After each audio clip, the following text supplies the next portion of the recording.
Hello, welcome back to the Phantom Diary channel. I'm sure there are many of you listening to my stories to fall asleep. Before we start, write in the comments what country you're listening from. So, let's go. It was a place I stumbled upon quite by accident. Deep in the industrial outskirts of the city, hidden behind a row of overgrown weeds and old fences, was a workshop. A rusty sign hung askew above the door, its paint faded and chipped beyond recognition. The windows were shattered, and the metal door creaked ominously when I pushed it open. The inside was a maze of forgotten tools, wrenches, saws, and strange machines that looked like they hadn't been touched in decades. Cobwebs hung from the rafters, and dust covered every surface like a thick gray blanket. The silence was oppressive, broken only by the occasional creak of the building settling. I was curious. Everyone had told me to stay away from the workshop, that it had been condemned long ago, but curiosity got the better of me. I pulled out my phone and snapped a few photos, documenting the decay for some unknown reason.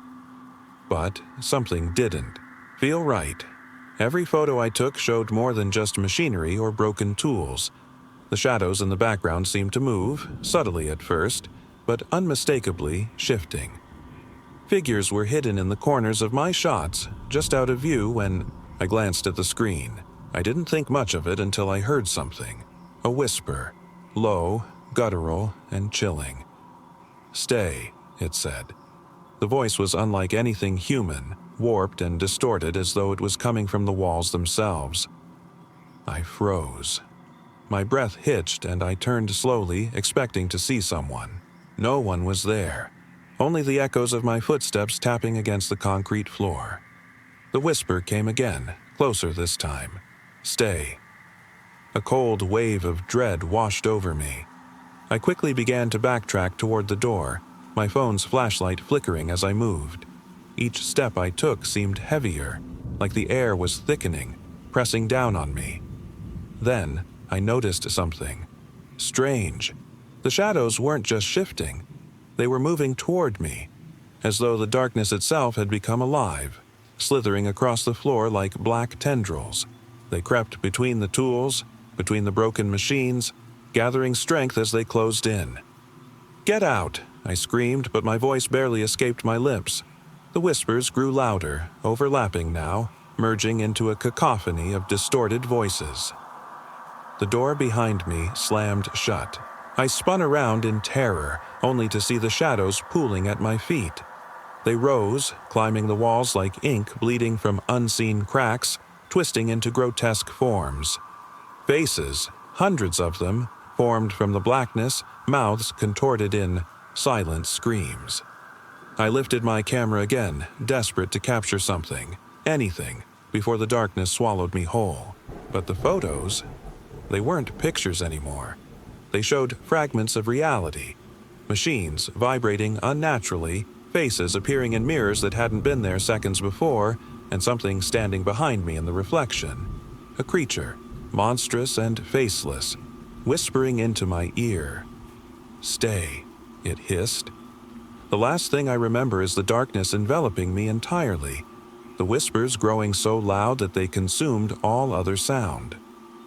When the morning light broke through the workshop's windows, I was gone. Nothing remained but a handful of photographs scattered on the floor, each one corrupted beyond recognition, except for one. In that single photograph, my reflection stared back at the camera, its eyes hollow and dark, a twisted grin curling across its mouth. It was a long-forgotten train yard, nestled between rolling hills and overgrown fields. The sun had long since set, and the darkness of the night pressed in around us like a heavy shroud. My friends and I stumbled upon the site by accident. An old, rusted railway with derailed cars, long left to decay. Some were overturned, some had windows shattered, and most were missing parts of their sides, exposing the crumbling interiors. We had heard rumors of the place being haunted, but curiosity had led us here despite the warnings. "Just a bunch of kids' ghost stories," my friend Alex had said. "Nothing to be scared of." But as we ventured further into the rail yard, the air grew colder and the stillness became oppressive. There were no sounds, no birds, no insects, just the distant hum of wind through empty metal. We wandered deeper into the maze of rusted train cars, each one more desolate than the last. It was inside the second car we found something unusual. The floor had been stripped away in places, revealing a pit that descended into blackness. A crude ladder of broken metal hung halfway into the void. We shone our flashlights down into the darkness, but the light barely reached the bottom. "Should we check it out?" Emily whispered, her voice trembling. "Or is this something we shouldn't touch?" "I'm not climbing down there," John said firmly. "We don't know what's down there." Despite his words, the curiosity was too strong. Alex grabbed a loose piece of metal from the train and lowered it into the pit. The sound echoed unnaturally far, deep into the abyss. It felt endless. We all took a step back from the edge, the pit seeming to stretch far beyond what we could fathom. But that wasn't the worst part. As we moved, we noticed something strange. Scratches etched into the metal walls of the train car. Deep gouges, as if something had been dragged along them. They led all the way to the pit. "Who did this?" Sarah asked softly, her breath visible in the cold air. We couldn't answer her. There was no graffiti, no indication of vandalism. The scratches were deliberate, made with something sharp, something unnatural. Suddenly, a faint sound echoed from deeper within the train cars, a low whispering, unintelligible at first. It was soft, almost inaudible, yet it was persistent. Each time we moved, the whispers grew louder, circling us like a living presence. "Let's get out of here," Alex said, his voice trembling. "This isn't right." We hurried toward the exit. But as we reached the final car, the exit behind us slammed shut. The metal groaned with the force, sealing us inside. "Who the hell did that?" I shouted, frantic. "It wasn't any of us." We pounded on the doors, but they wouldn't budge. The whispers now filled the air, loud enough to make our ears ache. The scratching sounds began again, this time more frenzied, louder, clawing at the metal walls. "No, no, no!" Emily screamed, falling to her knees. "Stop!" Suddenly, through the flickering glow of our flashlights, we saw them. The shadows. Not just ordinary shapes, but grotesque, shifting forms. They emerged from the darkness, contorting, their hollow eyes fixed on us. There was no face, no discernible features, only black voids where they should have been. We could barely breathe. My legs gave out as the shadows closed in. The whispers intensified into a deafening cacophony, overwhelming us completely. Each shadow seemed to stretch its fingers toward us, their dark essence pressing against our skin. Then, I felt it, a cold, bony hand wrapped around my ankle, dragging me toward the abyss. Screaming, I fought to get free, clawing at the metal floor, but the grip was unyielding. As my flashlight flickered and died, the last thing I saw was the endless darkness swallowing me whole. Last winter, my friends and I rented a remote lodge in the mountains. It was meant to be a relaxing getaway, just snowboarding, hot cocoa, and the crackling warmth of a fireplace. The lodge was nestled deep in the forest, far from any other people, and the snowstorm that hit on the first night made sure we were completely cut off. The place was massive, 3 stories tall with creaky wooden floors, dark hallways, and antique furniture that looked like it hadn't been touched in decades. The first night was cozy. We sat by the fire, played board games, and told ghost stories. But as the storm raged outside, something started to feel wrong. Around midnight, I woke up to a faint noise, a rhythmic tapping, like fingers drumming, on a window. I brushed it off, thinking it was just a branch hitting the glass in the wind. But when I checked, there was no branch, and the window was perfectly still. The next morning, my friend Claire said she'd heard footsteps in the hallway during the night. They were slow, like someone was pacing, she said, laughing nervously. We joked about the lodge being haunted, but her unease stuck with me. That evening, the power went out. It wasn't surprising, given the storm, but the timing felt off. The fireplace was still roaring, so we gathered around it, using flashlights and lanterns to light the room. The howling wind outside made the old house groan and creak like it was alive. While we sat there, we heard a loud thud upstairs. It wasn't a subtle sound. It was deliberate, like something heavy had been dropped. We all froze, staring at each other. "What was that?" Ethan whispered. "Probably just the wind," I said, trying to keep everyone calm. But deep down, I didn't believe it. Another sound followed, this one sharper, a dragging noise like furniture being pulled across the floor. It came from the third floor, the part of the house we hadn't explored yet. Against my better judgment, we decided to investigate. Armed with flashlights, we climbed the narrow, creaking staircase to the third floor. The air was colder up there, and the hallways felt narrower, the shadows darker. We checked every room, old bedrooms, storage spaces, but they were all empty. Finally, we reached the last door, at the very end of the hall. It was locked.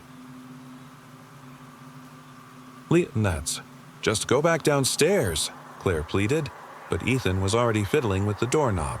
With a loud snap, the lock gave way and the door creaked open. Inside was a small room, bare except for a single wooden chair in the center. On the floor, around the chair, were deep scratches, as if it had been dragged back and forth for years. The air smelled foul, like rotting wood and mildew. On the far wall was a mirror, cracked and dusty. As we stepped inside, our flashlight beams bounced off the glass. For a moment, I thought I saw something move inside the reflection. Something that wasn't us. "Do you see that?" Claire whispered, her voice trembling. We stared at the mirror. The room behind us was empty, but in the reflection there was a figure sitting in the chair. It was pale, hunched, and facing away from us. Ethan shone his flashlight directly at the chair. It was empty. "Let's get out of here," I said, my voice shaking. But as we turned to leave, the door slammed shut. The sound was deafening, like it had been slammed by an unseen hand. The mirror's reflection shifted. The figure stood up, slowly turning to face us. Its face was blank, featureless, yet its presence was overwhelming. It stepped closer in the reflection, though nothing moved in the room. Then the glass shattered. We screamed, bolting for the door. It wouldn't budge. The air grew icy and the walls seemed to close in. Behind us, I heard the faint sound of footsteps. Soft. At first, then heavier, faster, coming straight toward us. Just as the door finally gave way, the room plunged into silence. We stumbled back down the stairs, hearts racing. No one spoke for the rest of the night, and we left the lodge the moment the storm cleared. I don't know what we saw in that mirror, or why it was there. But sometimes, when I'm alone at night, I still hear the faint sound of a chair dragging across the floor. It sat alone on the cliffside, overlooking the churning sea. The lighthouse was abandoned, the windows shattered, and the walls weathered by years of salt and wind. The last keeper had vanished decades ago, and no one had dared step foot inside since. It was a place many locals avoided, its reputation of isolation and eerie stillness keeping people away. My friends and I had heard the stories, the strange disappearances, the inexplicable noises echoing through the empty halls, the feeling of being watched. We decided it was the perfect spot for an adventure, the kind you only hear about in whispered tales by the fire. We parked our car at the base of the hill and made our way up the rocky path toward the lighthouse. The wind howled around us, carrying the salty scent of the sea and making the old wooden boards groan beneath our feet. The air grew colder as we approached the structure, the temperature dropping sharply with every step. Inside, the light had long since been extinguished. Dust floated in the air, and cobwebs hung from every corner.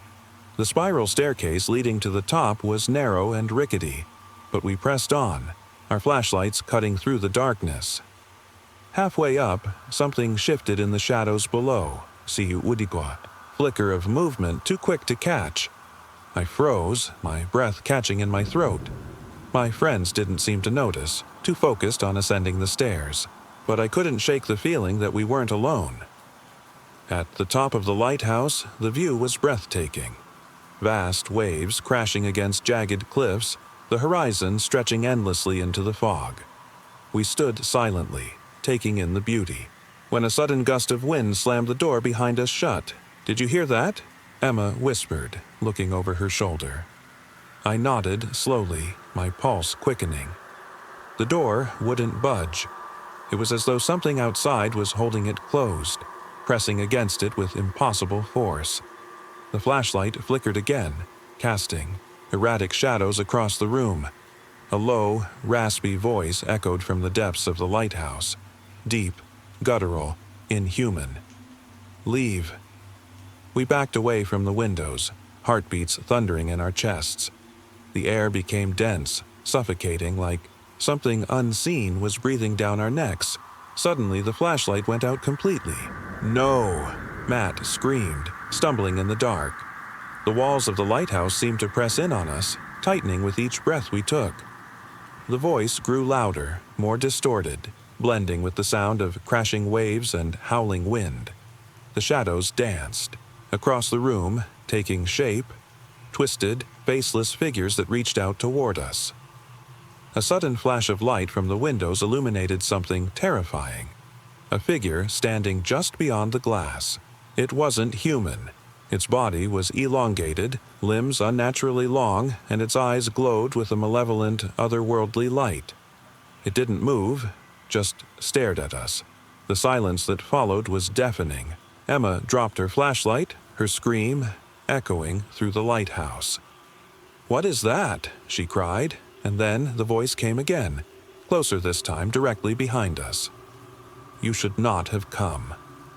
The shadows enveloped us entirely, dragging us into the darkness. The building had been empty for years, a relic of a bygone era.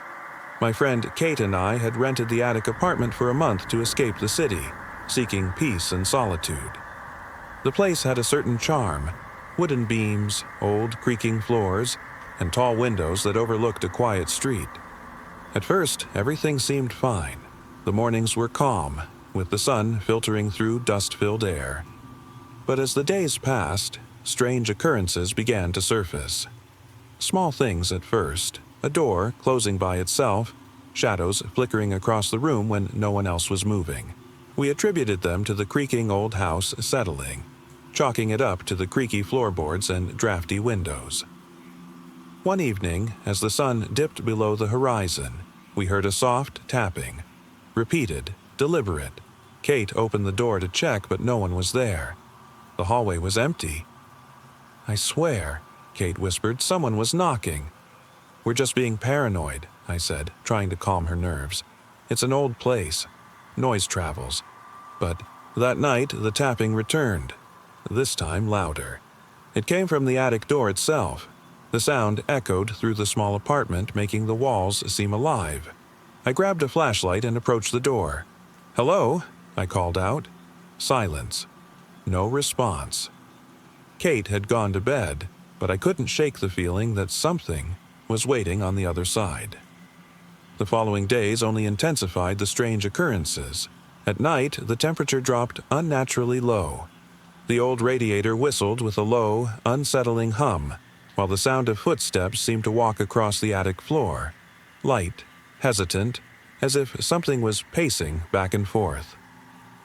One afternoon, I decided to investigate further. Kate was out running errands and the apartment was silent. I climbed the narrow staircase to the attic, each step creaking under my weight. When I reached the top, the attic was in darkness. The air felt thick, almost suffocating. I flicked on my flashlight, revealing a dusty, sparsely furnished room. Furniture was draped in white sheets, and the only sound was my breathing. The walls were lined with old photos, hundreds of them. Faces stared back at me, some smiling, some hauntingly vacant. But what disturbed me most was that the eyes seemed to follow me as I moved around the room. The tapping started again, louder, from inside the room. I froze. "Kate?" I called out, but there was no response. I pressed forward, lifting one of the sheets covering a chair. Beneath it sat an old, antique camera, its lens fixed towards the far wall. Dust coated the lens, but when I moved closer, the faint image of a face appeared, one I couldn't recognize. The tapping grew louder, erratic. The air grew colder, and I felt a pressure against my chest, an unseen weight, as though something was pushing down on me. I turned to leave, but as I opened the door, it slammed shut behind me. The room flickered in and out of sight, shadows dancing across the floor, and then I saw it, a figure, standing in the corner, its face hidden beneath. A tattered hood, I screamed, unable to move. The figure raised its hand, revealing dark, lifeless eyes beneath the hood. The tapping stopped. Suddenly, the attic door burst open and Kate rushed in. "What's happening?" she cried. The figure vanished into the shadows, and the attic was still once more. What was that?" I stammered, my voice shaking. "I don't know," Kate said, her eyes wide. "But we need to get out of here." We left the apartment, leaving the door wide open behind us. The strange presence never returned, but to this day, I can't forget the sound of that tapping, its rhythm echoing in my mind. It was supposed to be a quiet getaway, a weekend retreat with a few close friends. We booked a cabin at a remote, abandoned resort nestled deep in the mountains. The place had been closed for years, its windows boarded up and overgrown with vines. Still, the allure of isolation and the promise of serenity pulled us in. When we arrived, the air was thick with the scent of decay. The resort had once been a luxurious destination. Cobblestone walkways, stone fountains, and rows of rustic cabins. Now, the pools were green with algae, and the wooden balconies sagged under the weight of time. At first, everything seemed normal.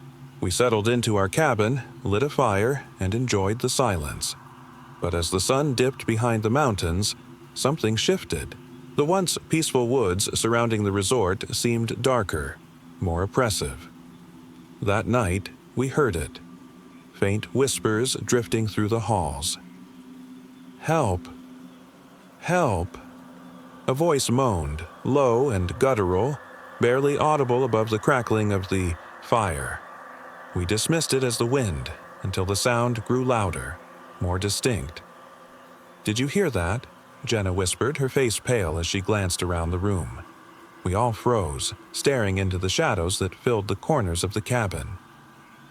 "Just the house settling," Matt said, though his voice trembled. But it wasn't just settling. Every creak of the wooden floorboards seemed deliberate, like something, or someone, was walking through the rooms with us. Outside, the woods seemed alive with movement, shadows flitting just beyond the flickering firelight. In the middle of the night, the power cut out completely.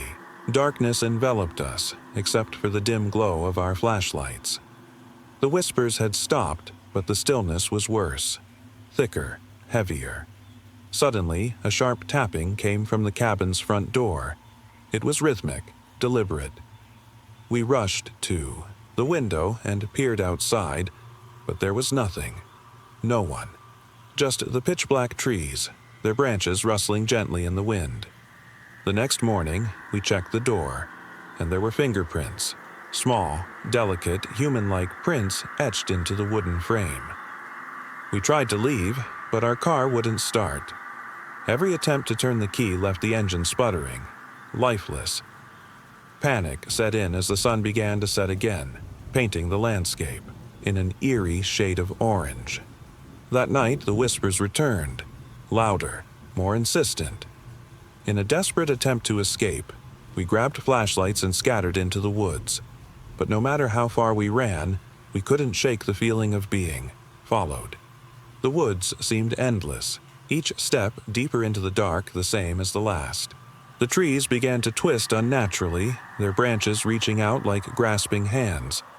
When we finally stumbled back into the clearing, we were back at the resort. The same cabin, the same whispers. The last thing I remember is the heavy footsteps, slow and methodical, walking through the woods toward us. Then the whispers spoke clearly. "You shouldn't have come." It started as a peaceful getaway. My girlfriend and I had rented a secluded cottage in the countryside, a charming old place surrounded by rolling hills and a garden that stretched far beyond the property's boundaries. The garden was beautiful. At first glance, wildflowers in full bloom, a stone path winding its way through thick hedges, and an ancient, twisted tree at its center. But as night fell, something shifted. We explored the garden that afternoon, wandering through rows of overgrown plants. There was a strange sense of timelessness, as though the garden wasn't part of the present day. The air grew cooler, and the silence became suffocating. No birdsong, no rustling leaves, just the hum of insects in the distance. That evening, as we sat on the cottage porch, the sun dipped below the horizon. The garden, once beautiful, began to look eerie. Shadows stretched unnaturally long, and the silence deepened into a haunting stillness. My phone had no signal, and the cottage lights flickered faintly whenever a breeze passed through. "We should head back in," I said, my voice a little shaky. My girlfriend nodded, but as we rose to leave, a low, guttural whisper floated through. "The garden." "Stay," it said, smooth and menacing. I froze, the hair on the back of my neck standing on end. My girlfriend clutched my arm tightly, her breath hitching. "Did you hear that?" I think it's the wind," I managed to say, but even as I spoke, we both knew it wasn't. The whisper came again, this time louder, deeper. It seemed to come from the twisted tree at the garden's center. "Stay with me." Fear gripped us both as we stumbled back toward the cottage.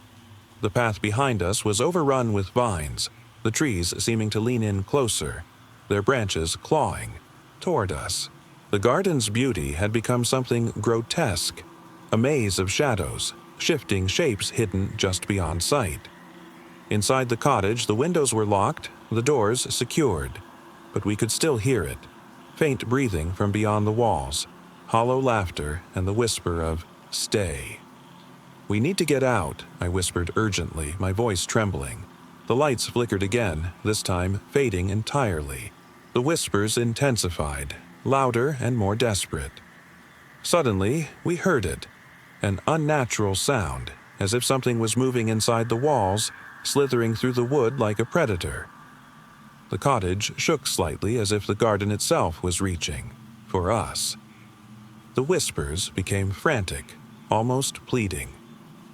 "I won't let you leave," a voice echoed, low, sinister, almost familiar. Panic overtook us. My girlfriend screamed as we slammed open the front door and sprinted back toward the car. The garden was alive, twisting, moving, and snarling in the dark. The ancient tree seemed to loom over us, its branches writhing like dark, clawed tendrils. As we tore down the driveway, the garden shrunk behind us, retreating into the shadows. But we knew it was still there, watching, waiting.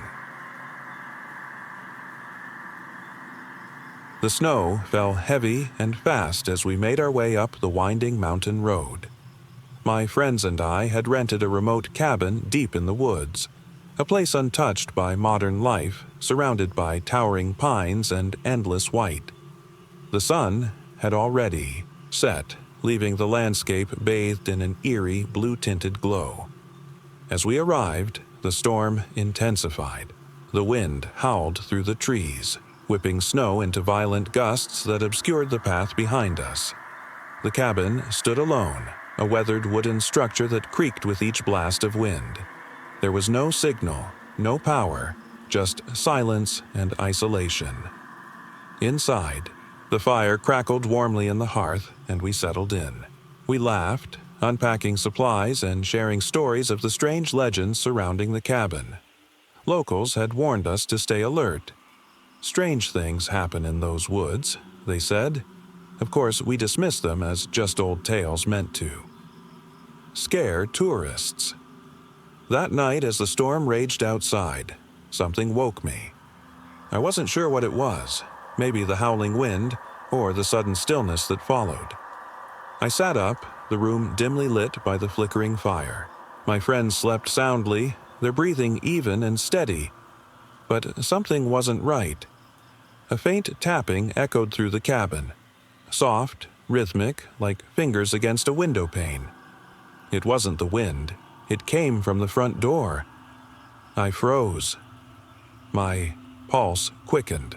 The storm outside drowned any sound of movement, but the tapping grew louder, as if whoever, or whatever, was there, was trying to get in. I slowly reached for my phone, hoping for a signal, but it was dead. I could hear nothing but the storm. My breath fogged in the cold air as I stood frozen, listening. The tapping stopped. Silence again, except for the distant creaks of the cabin settling into the storm's embrace. Then, a voice, low and distorted, whispered, "My name." It was close, too close. I backed away from the door, heart racing. My mind screamed to wake the others, but fear kept me rooted. The firelight flickered, casting long, shifting shadows that danced across the walls. The door handle began to turn slowly, not enough to fully open, but enough that I could hear the faint scrape of metal against wood. The voice came again, clearer this time. "Let me in." "No," I whispered back, shaking. I stumbled back to the corner of the room, too terrified to move. Outside, the storm raged on, but the tapping grew frantic. The whispers morphed into quiet, guttural murmurs that seemed to come from within the very walls of the cabin. They seemed to echo inside my head, louder with each passing moment. Suddenly, the power flickered on briefly, just for a second, but long enough for me to see. The figure. It stood just beyond the window, half obscured by the falling snow. Its face was hollow. No features, just an inky void where a face should be. But its eyes, they glowed faintly, pale and cold. The scream ripped from my throat as the fire went out, plunging us into darkness once more. I could hear the others stirring, confused, but the figure was already inside, its voice closer now, a sinister whisper in my ear. "You shouldn't have come." The warehouse stood at the edge of town, hidden away in a forgotten industrial district. Its brick walls were stained with time, windows broken and boarded up, giving it an air of desolation. No one really knew what it was used for back when. It was operational, but now it seemed lifeless, until the whispers started. It began when Theo, my younger brother, mentioned seeing something strange there. "I was biking past the warehouse yesterday," he said wide-eyed, "and I saw someone, inside, just standing there." I scoffed. "That place has been empty for years, Theo.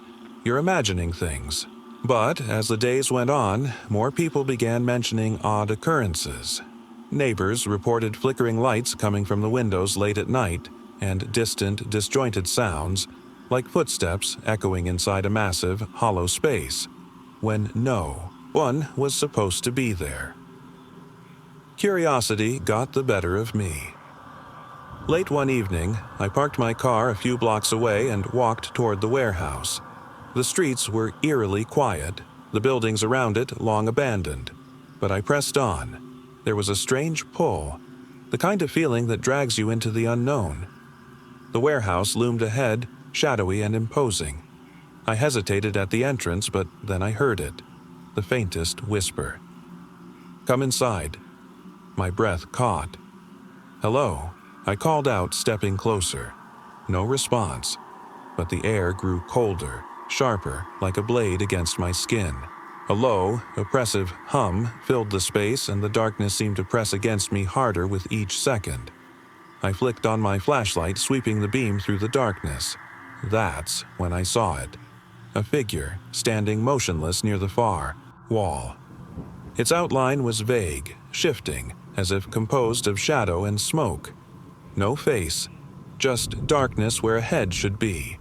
It didn't move, yet I felt its gaze boring into me. I stumbled back, tripping over debris that littered the floor. The warehouse seemed endless. Corridors, rooms, spaces stacked high with forgotten machinery and tools. Every turn I took led deeper into the abyss. The whispers grew louder, and the figure followed. Its presence was inescapable, always just out of sight, always lurking in the corner of my vision. I tried calling out, screaming, but my voice was swallowed by the warehouse's vast emptiness. Then I heard another sound. Footsteps. Not mine. Not the figure's. Someone, or something, was walking through the debris behind me, circling like a predator. The hum of the oppressive darkness grew louder, drowning out my breathing. I could feel its cold breath against my neck, but when I turned, nothing was there. Panic surged through me as I sprinted back toward the entrance. The whispers turned into screams. Hundreds of voices, all of them howling, filling the warehouse, until I thought I would go deaf. Finally, I burst through the heavy doors and into the street. My chest heaved, and the silence was almost deafening after the chaos. I stumbled away, unable to look back. The warehouse stood there still, dark and silent as before, but I knew whatever I had encountered hadn't left. It never would. I've always been afraid of elevators. The idea of being trapped in a small enclosed space with no way out just unnerved me. But when I started my new job, the building had an elevator, and I had no choice but to use it. It wasn't a fancy building, just a nondescript office in the middle of a busy city. The elevator was old, probably as ancient as the building itself. Its brass buttons were worn down and the floor smelled faintly of mildew, but I could never quite put my finger on why. Still, I would get on and press the button to my floor, trying to ignore the sense of dread that would settle in my stomach every time. One Friday evening, after everyone had left for the weekend, I found myself working late. I was tired, eager to get home, and the last thing I wanted was to climb up the stairs to the 8th floor. The elevator was the quickest way out, so I reluctantly stepped in. The moment I pressed the button for the ground floor, something felt wrong. The elevator jolted as if it had been powered off for a split second before starting up again. I brushed it off as a malfunction, nothing to worry about. But then it stopped. It wasn't supposed to stop. The elevator had passed several floors before it abruptly came to a halt between the 3rd and 4th floors. I pressed the emergency button, but the light blinked red and nothing happened. I tried the phone, but the line was dead. I could hear nothing but the faint hum of the elevator's machinery. I took a deep breath and tried to calm myself, pushing aside the growing panic. Minutes passed. Maybe 10, maybe 20. I don't know how long I sat there staring at the faded, chipped doors in front of me. I thought about what to do next, but I was too paralyzed to act. Just as I began to gather the strength to press the emergency button again, the elevator moved. It didn't start from the 3rd floor where it had stopped. It shot straight down, far faster than it should have been able to, shaking violently as it went.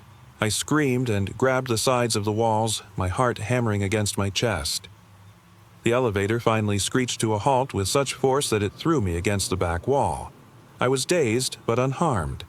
But when I opened my eyes, something was different. The lights flickered before settling into a low, sickly yellow glow. The buttons were different now. There were more of them, a whole new row that hadn't been there before. I pressed the button for the ground floor again, but the light didn't turn on. I tried to press a few other buttons, but none lit up. The elevator remained still. The doors suddenly slid open, but what I saw on the other side made my blood run cold. It wasn't the building's lobby. It wasn't even the floor I'd last seen before entering the elevator. It was a hallway. A hallway I didn't recognize. The walls were dark, the paint peeling, and there was a low buzzing sound that seemed to come from nowhere. The fluorescent lights overhead flickered erratically. Didn't know where I was. I knew the building, and this wasn't part of it. My breath caught in my throat as I instinctively stepped out of the elevator. The second I crossed the threshold, the doors slammed shut behind me, and I heard the unmistakable sound of the elevator descending again. I panicked. I tried the door, but it was locked. I knocked on the walls, yelling for help, but it was useless. There was nothing. No sound, no movement, just the buzzing lights and the oppressive silence. Then I heard footsteps. They weren't my own. The footsteps were slow, deliberate, growing louder with every passing second. My heart pounded in my chest. I turned to run back to the elevator, but before I could reach it, the doors opened again. This time, there was no strange hallway, no unfamiliar setting, just the regular lobby. The normal lobby I knew, the familiar beige carpet, the soft hum of the air conditioning, and the sound of the building's entrance doors opening and closing in the distance. I stepped into the elevator, my legs shaky, trying to make sense of what had just happened. I pushed the button for the ground floor. The elevator moved smoothly this time, as if nothing was wrong. When the doors opened on the ground floor, I was met with a completely normal lobby, bustling with employees and visitors as if the entire evening had been a figment of my imagination. But as I stepped out, I noticed something chilling. There, in the corner of the room, just behind the reception desk, was the same elevator I had just taken. And standing inside it was a figure, staring directly at me with empty eyes. I froze, my heart racing. The figure was me. It started a year ago. My best friend James invited me to join him on a hiking trip deep into an old forest. "No one's been there for years," he said, eyes lighting up with excitement. I hesitated at first. Forests have their share of eerie stories, but curiosity got the better of me. The hike began as expected. The woods were dense, the air thick with the scent of pine and damp earth. James led the way, his compass guiding us through twists and turns, deeper and deeper into the trees. We left our phones behind, eager to disconnect. The silence was almost unnatural, broken only by the distant hoot of an owl. As we ventured further, James pulled out an old leather-bound journal. "Found this in the library," he said, flipping through its pages. "It's from someone who came here years ago. Apparently, they never came back." I raised an eyebrow, but he shrugged it off. "Just a story," he said. Still, something gnawed at me. The pages were filled with strange sketches, trees contorted in unnatural ways, twisted faces peeking from behind them, whispers inked between lines. That's when things started to feel off. The air grew colder, though we were deep into summer. Shadows seemed to move on their own, flickering between trees even when no breeze stirred. James's voice sounded far away when he spoke, his words swallowed by the unnatural stillness. We set up camp by a small stagnant pond. James lit a fire, the flames crackling, casting flickering shadows on the trunks around us. The journal lay, open beside him, revealing more disturbing drawings. Creatures with hollow eyes, their twisted forms looming from the pages. "You okay?" I asked, my voice trembling slightly. James didn't answer. He was fixated on the journal, flipping through the entries quickly as though desperate to find something. Suddenly, he froze. "There's a page missing," he whispered. "What?" I leaned closer, peering at the journal. Sure enough, one of the middle pages was torn out. It was clean, as if deliberately removed. "Someone didn't want us seeing what's there," James said, his voice uneven. "Look." He showed me the next page, completely blank except for a single word scrawled in jagged letters. "Run." We both stared at it for what felt like an eternity. Just then, the fire flickered out. The darkness pressed in around us. The pond behind us rippled unnaturally. The shadows moved faster now, circling our campsite. I could hear whispers, low and desperate, as though something was calling from the trees. James stumbled back from the journal, his face pale. "Something's here," he whispered. I turned in a frantic circle, searching for any glimpse of movement. The whispers grew louder, a chorus of voices now, but their words were incomprehensible. The trees seemed to stretch toward us, their branches clawing the air, creating an eerie dance of shadows. "We need to leave," I managed to say, my voice quivering. Suddenly, James's flashlight flickered weakly. He dropped it in horror as the darkness swallowed us whole. "I can't see," he choked out. His hands flailed as if reaching for something that wasn't there. I grabbed his arm and started running, the cold dirt beneath my feet, desperate to escape. The journal lay forgotten by the fire, its pages fluttering wildly in an invisible wind. We sprinted through the woods, the sound of our own breathing deafening. The shadows stretched out before us, swallowing everything behind. The whispers became screams, and I couldn't tell if they were in my mind or all around us, but we kept running. And then, just as suddenly as it began, everything stopped. The forest fell silent. We stood there, breathless, the air eerily still. The fire was gone, the pond frozen over, the journal lying open where we had left it. The pages were back, no longer blank. But now the words were far darker. "You didn't listen. You never should have stayed. Now you're ours." James turned to me, his face pale as death. "We're not alone." I shook my head, unable to speak, as the ground beneath our feet seemed to shift. From the corner of my eye, I saw the twisted trees bend toward us, their branches now reaching for us, horrifically alive. And in the distance, I heard a soft whisper, one I will never forget. "You can't leave."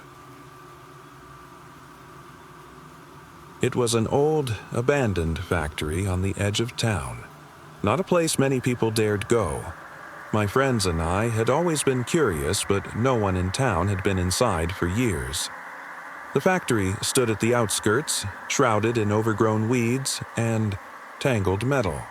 The windows were cracked and the once bold graffiti now faded and peeling.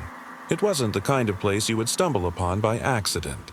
It felt hidden, as though the town itself had forgotten it existed. We didn't plan on staying long, just a quick look inside to satisfy our curiosity. My friends, Jason, Rachel, and I, were eager to see what was left of the old place. It wasn't the typical abandoned factory either. Something about the building felt off, like it had never been entirely empty. The front door creaked as we pushed it open.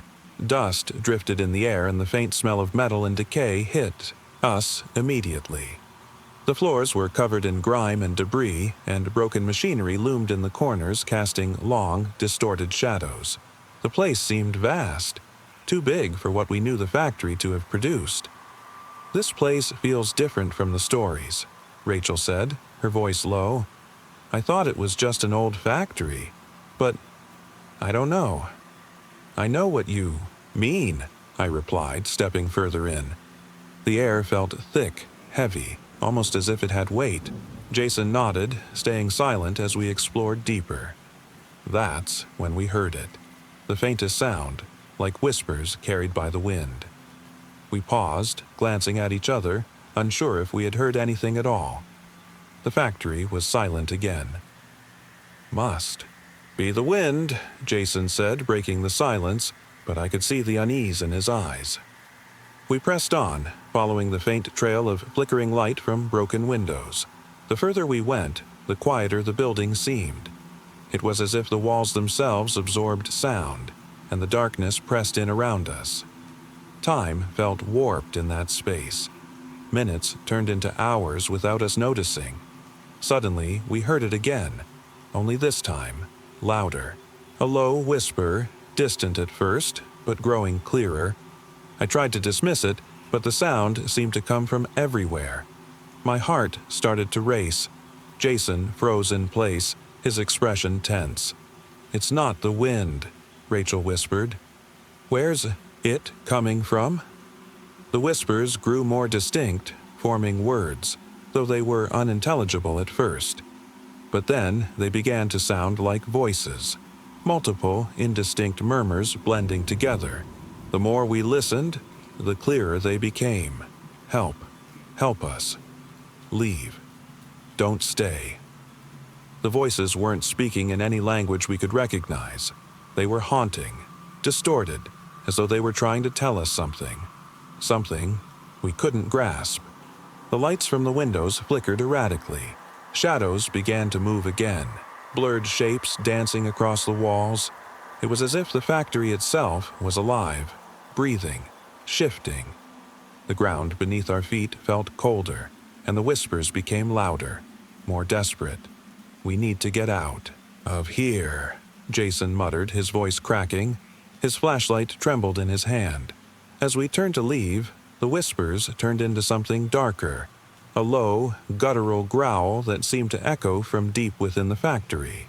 The shadows in the corners seemed to stretch, twisting and contorting into forms that we couldn't quite see. The air grew colder still, and the growl deepened into a roar. Suddenly, we heard footsteps, slow, deliberate, echoing behind us. We spun around, but there was nothing there, just more shadows, shifting, always just out of sight. "Run!" Rachel screamed, and we didn't hesitate. We bolted toward the door, our footsteps pounding against the creaking floor. The whispers followed us, louder than ever. They seemed to be all around, surrounding us, closing in. We didn't look back. The door swung open, letting in the harsh light of the outside world. We stumbled into the darkness of the factory grounds, our breaths ragged. The voices faded behind us, but the echoes of them lingered. The factory stood silent once more. Empty. Forgotten. But we knew something had followed us. Something that was never supposed to be found. We never went back. And we never will. We had just moved into the old apartment building downtown. The place was cheap, secluded, and isolated from the rest of the city. The building itself looked like it hadn't seen anyone go in or out for years. Dust-covered windows, peeling paint, and the smell of mildew filled the air as we stepped through the front door. The landlord had warned us about some quirks, but we didn't think much of it. Our first night in the apartment was quiet, the kind of quiet that makes you feel exposed. We didn't think much of the creaking sounds coming from the floors, or the occasional draft whispering through the cracks. The next night, though, something changed. It started with a knock. One soft, hollow knock at the front door. We froze. There were no visitors. Nobody had been inside the building for as long as we knew. Ryan, always the brave one, made his way to the door and peeked through the peephole. Nothing. Just the empty hallway. "Maybe the wind," he muttered, half joking. We exchanged uneasy glances but brushed it off. That was until the knocking came again. This time, louder. A relentless, rhythmic tapping that seemed to echo through the old building. It wasn't random. It was deliberate. None of us wanted to move. We were rooted in place, our hearts racing. Every knock seemed to come from a different part of the apartment. Sometimes from the door, sometimes from the walls, and other times from above us. The sounds grew closer, surrounding us, closing in as if whatever was making them was right, there in the room with us. That's when the whispering started. It was soft at first, barely audible. Then it grew louder, more distinct. "Let us in." The voice wasn't human, though it sounded like it had once been. The words were muffled, distorted, as if the speaker was trying to force them through, some otherworldly filter. We couldn't understand what was happening, but the fear was overwhelming. Emma tried to move toward the window, hoping maybe there was someone outside, but as soon as she got close, the knocking intensified, the whispers growing louder. We could feel them inside our heads now. We locked ourselves in the bedroom, doors barricaded, hearts pounding. The knocking continued throughout the night, never ceasing, never fading.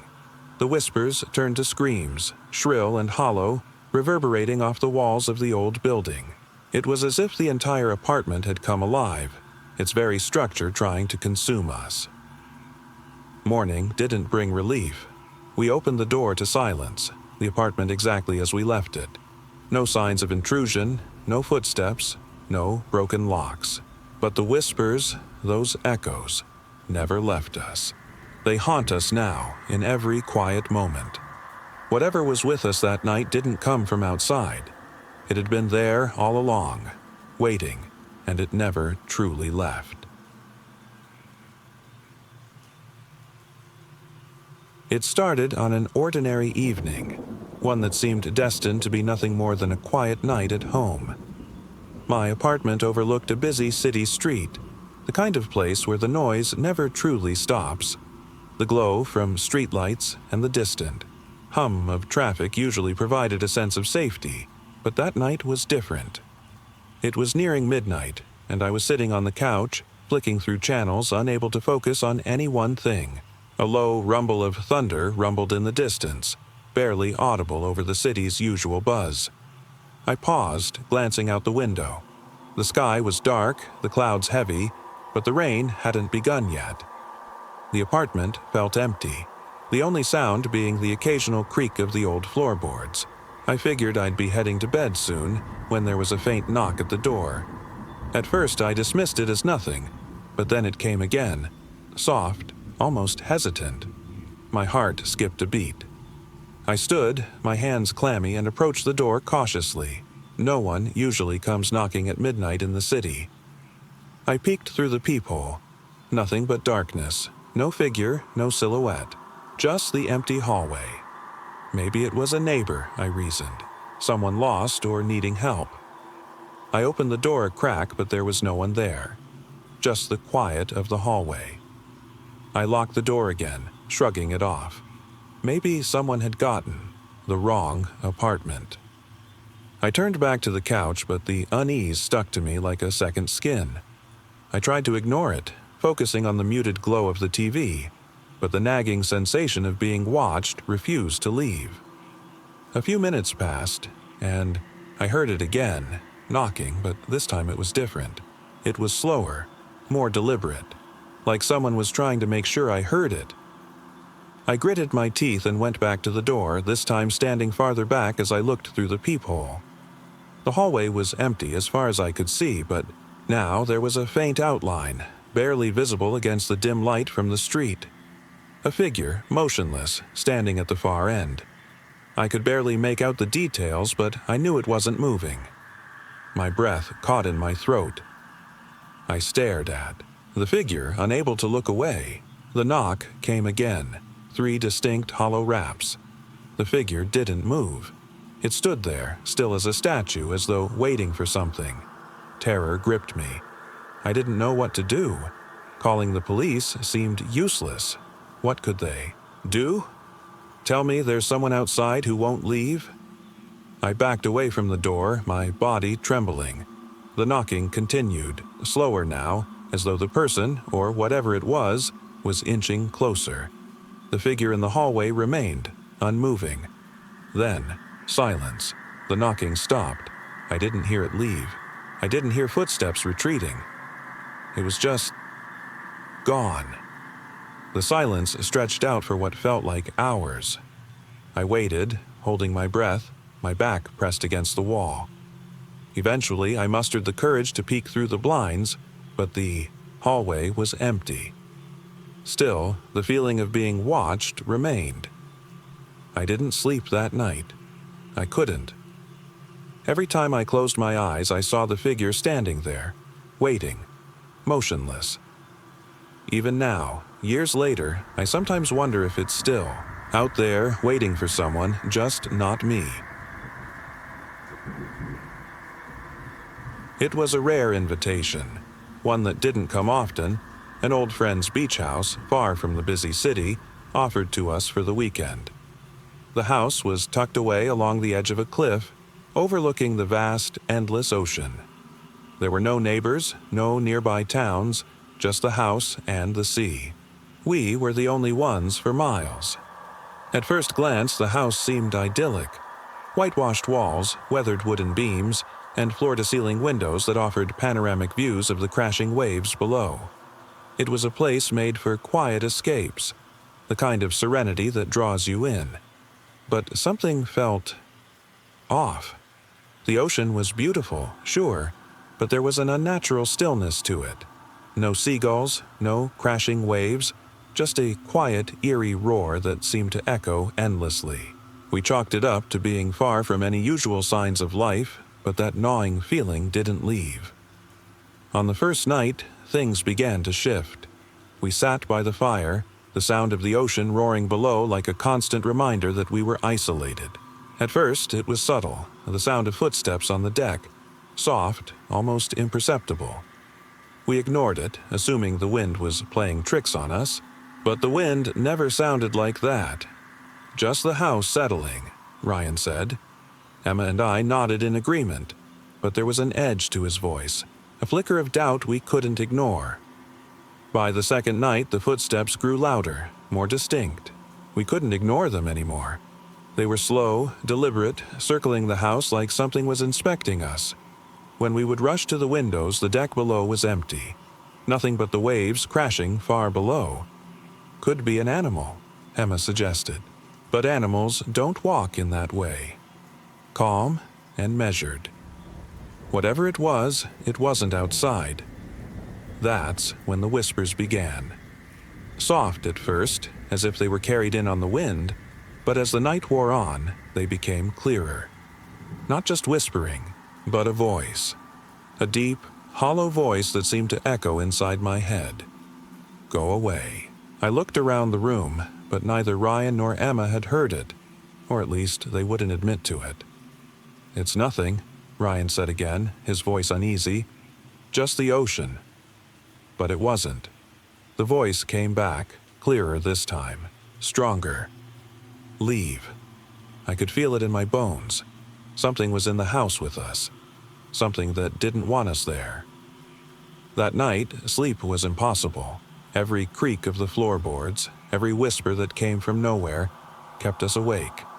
It felt like the house itself was alive, watching us, waiting for the right moment.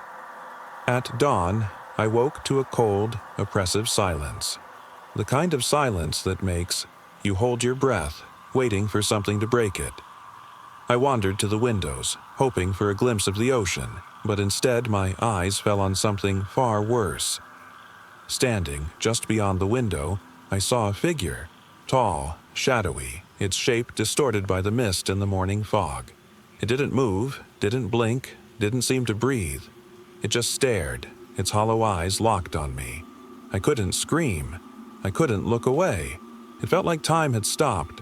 Then, slowly, it raised one hand and waved, just once. I didn't wait for it to do anything else. I bolted from the room, heart racing, finding Ryan and Emma in the living room, staring at the same window. "It's here," I gasped. "It's still here." Their eyes were wide, but neither of them spoke. We didn't need to. We all knew what we had seen. The whispers came again, louder now. This time, we couldn't ignore them. "Leave now," panic set in. We grabbed our things, not daring to stay another moment. The house felt alive, like it was holding us there against our will. As we stepped outside, the figure was gone. The ocean roared louder than ever, as if it too had been waiting for us to leave. We've never been back to that house. The whispers still haunt me, and sometimes when I'm by the sea, I can still feel the weight of that stare. Whatever was there, it's still waiting. It was a clear autumn evening when we decided to take the old dirt road that led up to the old, overgrown orchard. My friends and I had heard stories about the orchard from people in town, though they never seemed to agree on what was true. Some said it was haunted. Others just dismissed it as an old tale. Either way, we figured there was no harm in checking it out. The orchard itself was vast, rows upon rows of crooked, gnarled trees that stretched far beyond where we could see.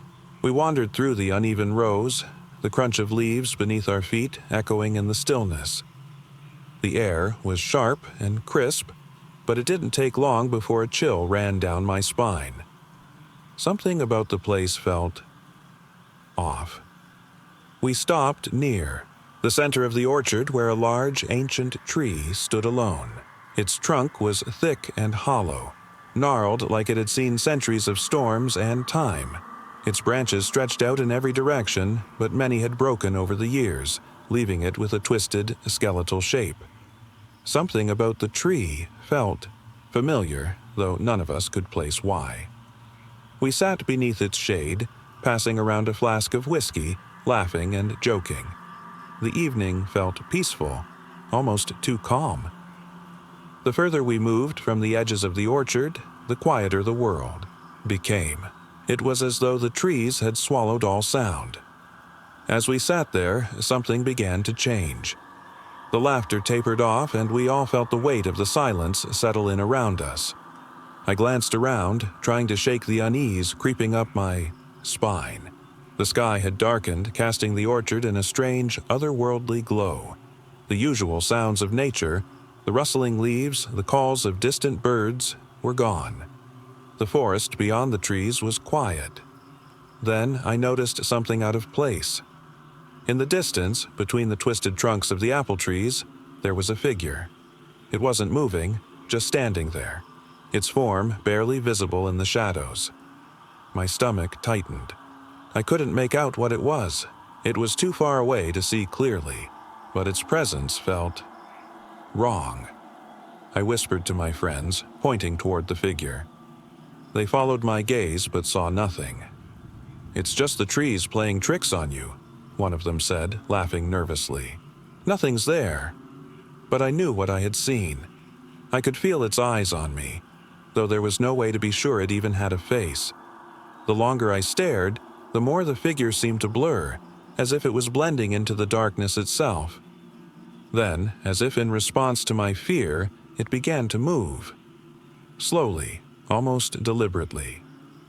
"Let's head back," I said, my voice trembling. "Something's not right here."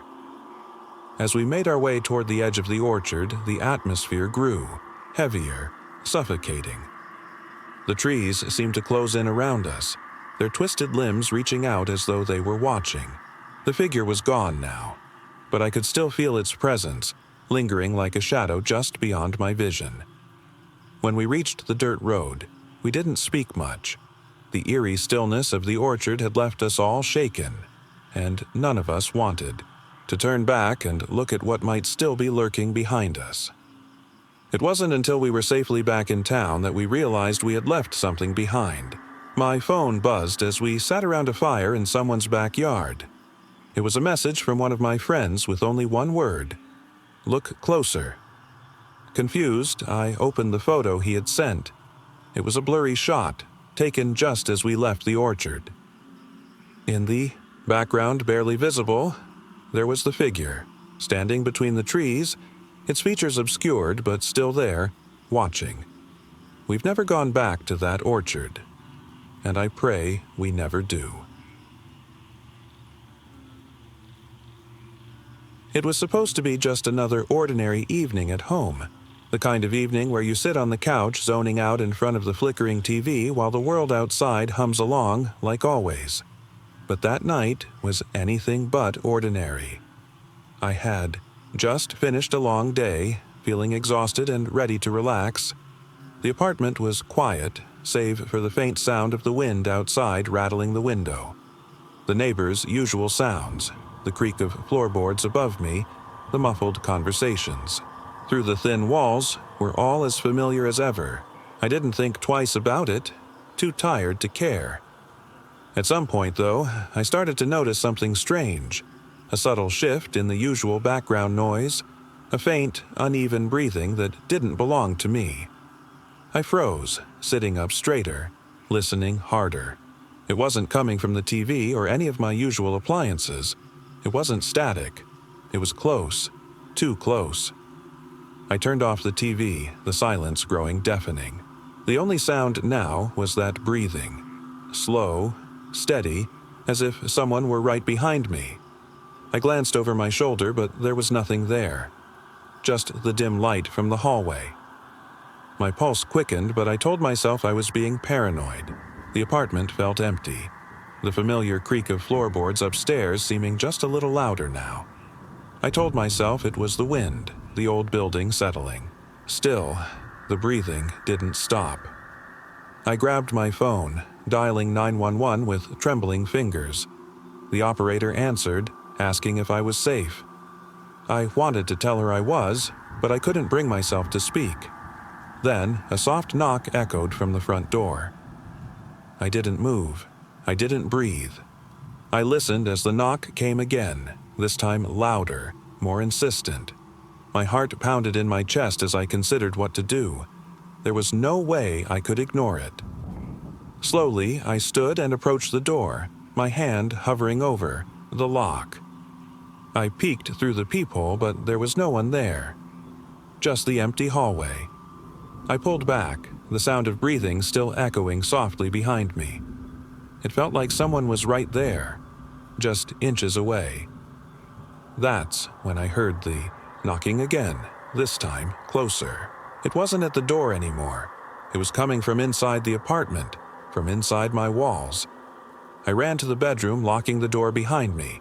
My phone was still on, the 911 operator still asking questions, but I couldn't answer. I could hear the breathing now, muffled but unmistakable, coming from behind the walls. It was as if someone had somehow found a way inside, but I couldn't see them. The knocking continued, growing louder, more frantic. My walls trembled with each thud.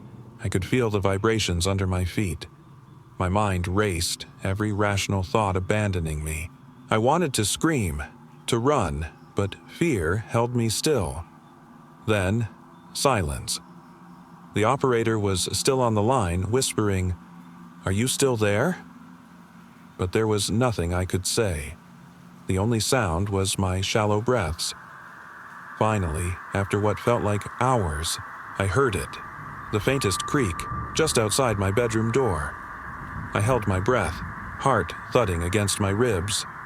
The door handle twisted, slowly turning. I backed away from the door, phone still in hand. My fingers trembled as I prayed that whoever, or whatever, was out there would leave. But then, a voice. Soft, distant, almost like a whisper, but clear enough to make me shiver. "I can hear you." I didn't move. I didn't answer. My mind screamed at me to run, but my body couldn't respond. The door creaked open, and for a moment, everything was still. Then a figure appeared, just a shadow in the dim light. It wasn't human, at least not entirely. Its face was indistinct, but I could see hollow, empty eyes, void of any life. It took a step closer, and I realized, in that frozen instant, that it wasn't something from this world. And then, it vanished. I didn't sleep that night. I don't know if I'll ever forget what I saw. But what haunts me more than anything is knowing that whatever was there, whatever it was never really gone. It was just another evening walk through the woods, like countless others I'd taken before. My friends and I had made a habit of these late-night strolls, always curious about what lay beyond the edge of town. The woods were familiar to us, comforting even, filled with tall trees and the rustling of leaves. But that night was different. We set out just after dusk, the golden glow of the sunset fading behind us. The air was cool, crisp, and the distant sounds of traffic seemed to fade away as we ventured deeper into the trees. The woods were quiet, too quiet. There was no laughter, no chirping of crickets, just silence. It wasn't the usual peaceful quiet, though. It felt wrong. We walked on, joking and laughing, trying to shake off the oppressive atmosphere, but something was off, something I couldn't quite place. My friends seemed oblivious, lost in their chatter, but I felt the weight of the forest pressing down on me. As we pushed further, we came across an old, decaying wooden bench, rotted and covered in moss. It wasn't there on our previous walks, that much I was sure of. We decided to stop for a moment, stretching our legs, as if the bench had appeared there just for us. I sat down, resting my hands on my knees. The silence felt heavier now. I looked around, but there was no sign of the familiar paths we usually walked. The trees felt tighter, as if the woods were closing in. My stomach twisted. "I think we should head back," I said, my voice barely above a whisper. One of my friends, Jake, waved me off. "Come on, what's the rush? We've been here a dozen times, there's nothing different." But I wasn't so sure. Something wasn't right. We continued walking, though my steps grew slower. The woods seemed to stretch endlessly, and the usual landmarks, the twisted old tree, the hollowed-out log, were nowhere to be found. It was as if the forest had shifted, or we had. Then came the first sound that shattered the silence, a faint echoing whisper that seemed to drift through the trees. It was so soft I almost convinced myself I imagined it. But then, there it was again, a whisper, distant yet near, as though it was calling to me. I stopped, heart racing. My friends turned to look at me, their faces a mix of curiosity and concern. "Did you hear that?" I asked, my voice trembling. "Hear what?" one of them replied, their tone dismissive. I shook my head, forcing a laugh. "Never mind. Let's just keep going." We pressed on, but the whispers grew louder, closer. They weren't coming from any one direction. They seemed to drift around us as if carried by the very trees themselves. The shadows deepened, casting the woods in an eerie glow. Then I saw it. A figure emerged from the trees, pale and gaunt, its features obscured by the fading light. At first, I thought it was one of my friends playing a trick. But this figure didn't walk like a person. Its movements were unnatural, jerky and slow, as though it didn't belong to the world we knew. I froze, my breath catching in my throat. The figure turned its hollow gaze towards me. Its eyes, if they could be called eyes, were dark and empty, like voids of nothingness. "Run," I managed to whisper. But before I could move, my friends stood frozen, transfixed by the figure. I screamed at them to move, but they didn't respond. They were still, staring at the figure like they couldn't look away. The whispers grew louder, overlapping, and I could feel something shift in the air around me. The figure stepped closer, its movements like something out of a nightmare. I backed away, heart pounding in my chest, but my feet wouldn't move as if the ground itself was holding me in place. Then, from the corner of my eye, I noticed something. The trees weren't trees anymore. They were faces. Hundreds, thousands of hollow, empty faces staring back at me from the darkness. Their mouths were open, whispering, calling out in that haunting, otherworldly language. The figure stepped closer, and I could feel its presence pressing against my skin, colder than anything I had ever known. Its breath was a chill, a void of nothingness that seemed to consume everything around me. I could hear my friends murmuring, lost in the whispers of the forest, their eyes wide but unseeing. I was alone now, standing amidst the forest that had become a sea of emptiness, the faces of the trees watching me, waiting. I wanted to run, but my legs wouldn't move. The whispers filled my ears, louder and louder, until they became all I could hear. And then there was silence. It was a late afternoon when my friends and I decided to explore the old lighthouse by the coast. We had always known about it, a crumbling structure perched on the edge of the cliffs, long since abandoned.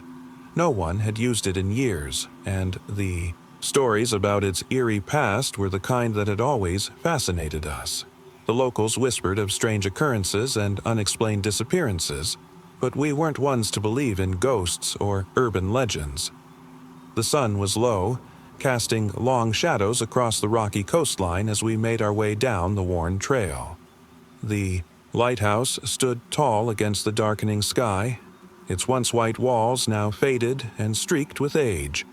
The air was thick with salt, and the distant crash of waves echoed around us. Inside the lighthouse, the light was dim, flickering as though it hadn't been used in decades. We made our way up the narrow, creaking staircase, each step accompanied by a low groan of old wood. The view from the top was breathtaking. The ocean stretched out endlessly before us, the horizon blending into the sky.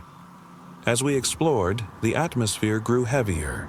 The deeper we went into the lighthouse, the quieter it became. It was as if the building itself had swallowed the sounds of the outside world. We tried to brush off the creeping unease that settled over us. After all, old buildings had their quirks, right? That's when we found the door. It was at the back of the top floor, tucked into the corner of what should have been an empty room. The door wasn't locked, but it felt wrong to even touch it. It stood slightly ajar, as though someone had just stepped through and never returned. We hesitated, exchanging uneasy glances. Something about the air felt thick, oppressive. Still, curiosity won out. I stepped forward and pushed the door open, the sound of rusted hinges echoing in the silence. Beyond the door was a narrow hallway, dimly lit by a flickering bulb that buzzed faintly. It led down into the bowels of the lighthouse, toward the basement. Without saying a word, we started down the hall, the distant rumble of the ocean growing louder as we descended. The air grew colder with each step. The walls were damp, and the floor uneven, scattered with debris. At the bottom of the staircase was another door, this one sealed with rusted metal hinges. There was no light, no indication of what lay beyond. One of my friends reached out, slowly turning the knob. It screeched open, and we were hit with a blast of stale, musty air. The room beyond was in complete darkness. We fumbled for our flashlights illuminating the space before us. The room was vast and cavernous, filled with old, broken furniture and scattered bits of debris. But it wasn't what was in the room that made us freeze. It was what wasn't there.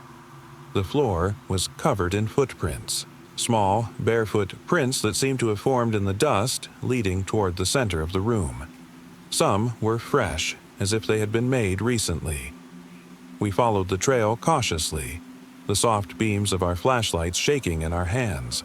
The prints led us to a pile of old crates in the corner.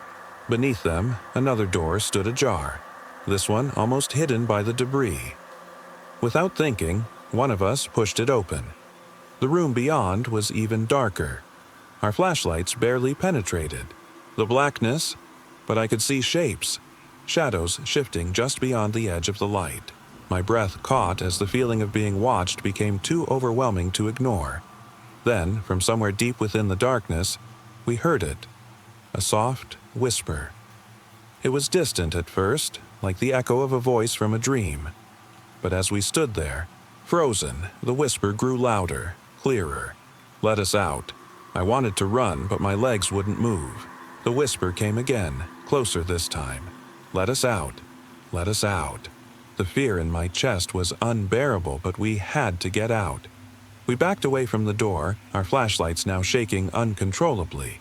The whispers grew louder, more insistent, until they filled the entire room, surrounding us from every direction. And then, silence. We stood there, listening, waiting for something, anything to happen. But nothing came. The whispers were gone. Slowly, we made our way back up the stairs, hearts pounding in our ears. The feeling of being watched lingered long after we left the lighthouse behind, as though whatever was down there wasn't finished with us. To this day, I can't forget the sound of those whispers, the ones that promised we hadn't seen the last of them. It was supposed to be a relaxing trip. A few friends and I decided to escape the city and spend a weekend camping at a secluded lake in the mountains. None of us had been there before, but we'd heard it was quiet, beautiful, and perfect for getting away from the noise of the world. We arrived late in the afternoon, the sun sinking low behind the trees as we parked our cars by the edge of the lake. The water was calm, its surface reflecting the pale light of dusk like a mirror. The air was crisp, carrying the scent of pine and damp earth. For a moment, everything felt perfect. We set up our tents, gathered wood for a fire, and cooked dinner. The laughter and conversation filled the space, muffled by the stillness of the woods. It was everything we had hoped for: peaceful, remote, and disconnected from the chaos of daily life. As night fell, we gathered around the fire, watching the flames flicker and listening to the quiet crackling. The stars appeared, one by one, stretching out into the endless dark sky. The lake reflected them, making it seem as though we were surrounded by an ocean of light. But it wasn't the beauty that started to unsettle me. It was the silence. No wind rustled the trees. No insects chirped, just the crackling fire and the faint sound of water lapping at the shore. It was too quiet, unnatural. I glanced around at my friends who were deep in conversation, unaware of the strange stillness. "I'm going to get some water," one of them finally said, breaking the silence. "Sure," I replied, trying to sound nonchalant. "I'll come with." We made our way to the edge of the lake, our footsteps silent on the soft earth. The water was cold and still, reflecting the dark shapes of the trees. I couldn't shake the feeling that something was watching us, waiting. "Hey," I whispered to my friend. "Do you feel that?" He stopped, looking at me, his face pale under the starlight. "Yeah, something's not right." We stood there for a moment, our eyes scanning the darkness beyond the trees. There was no movement, no sound, just the stillness. Then, from the corner of my eye, I saw it. A faint shimmer, like something just beneath the surface of the water. A reflection that wasn't quite right. I turned toward it, heart racing, and saw a figure. It wasn't human, at least not entirely. Its form was indistinct, almost fluid, as though it was made of the water itself.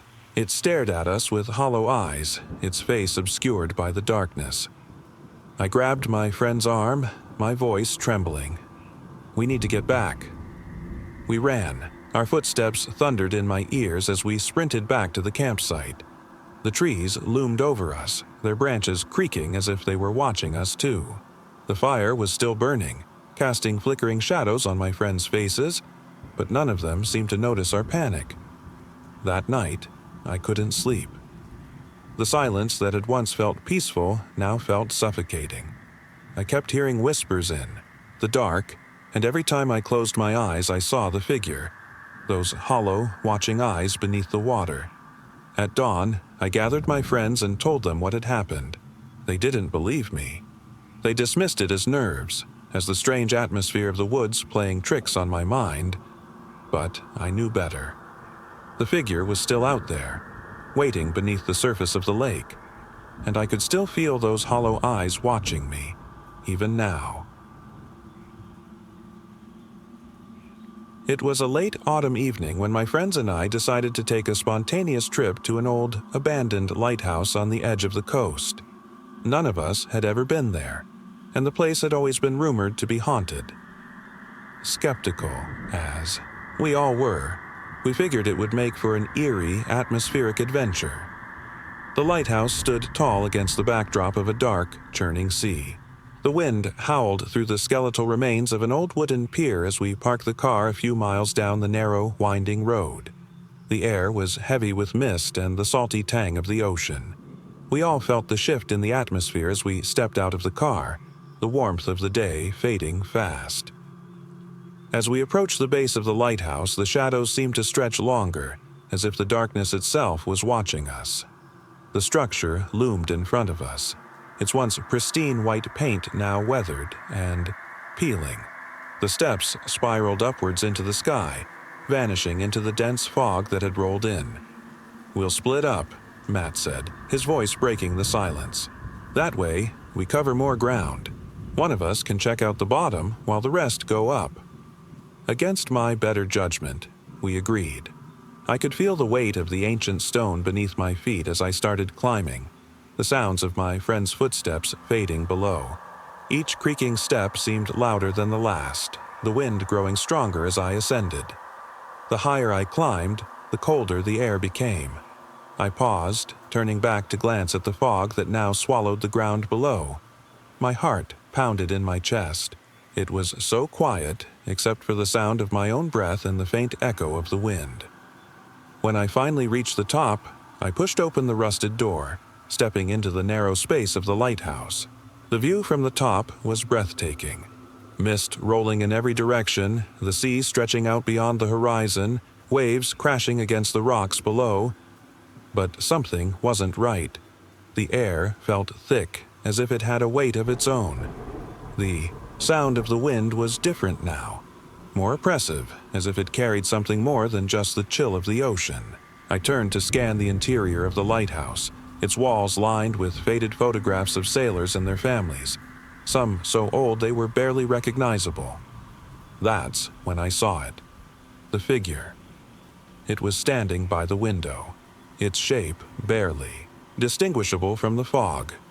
At first, I thought it was my imagination, but then I saw its outline, pale and gaunt, with hollow eyes that stared right through me.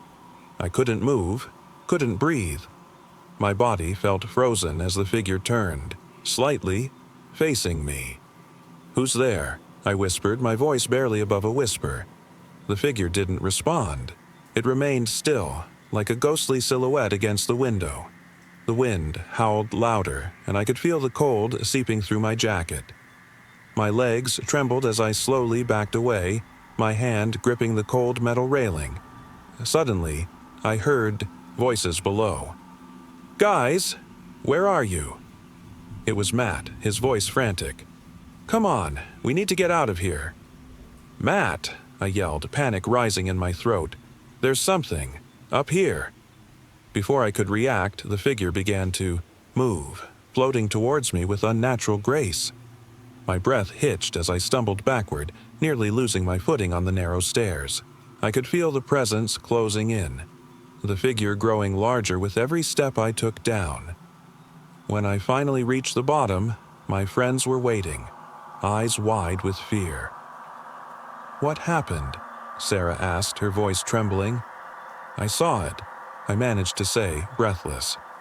"It was up there, watching me." The rest of the night passed in silence. We didn't speak much as we packed up and left the lighthouse behind. The figure, whatever it was, haunted my thoughts, its hollow gaze etched in my mind. I still don't know what I saw that night, but sometimes, on quiet evenings, I find myself staring out into the fog, half expecting to see those hollow eyes watching from the distance. I was on a road trip, solo, something I'd always wanted to do.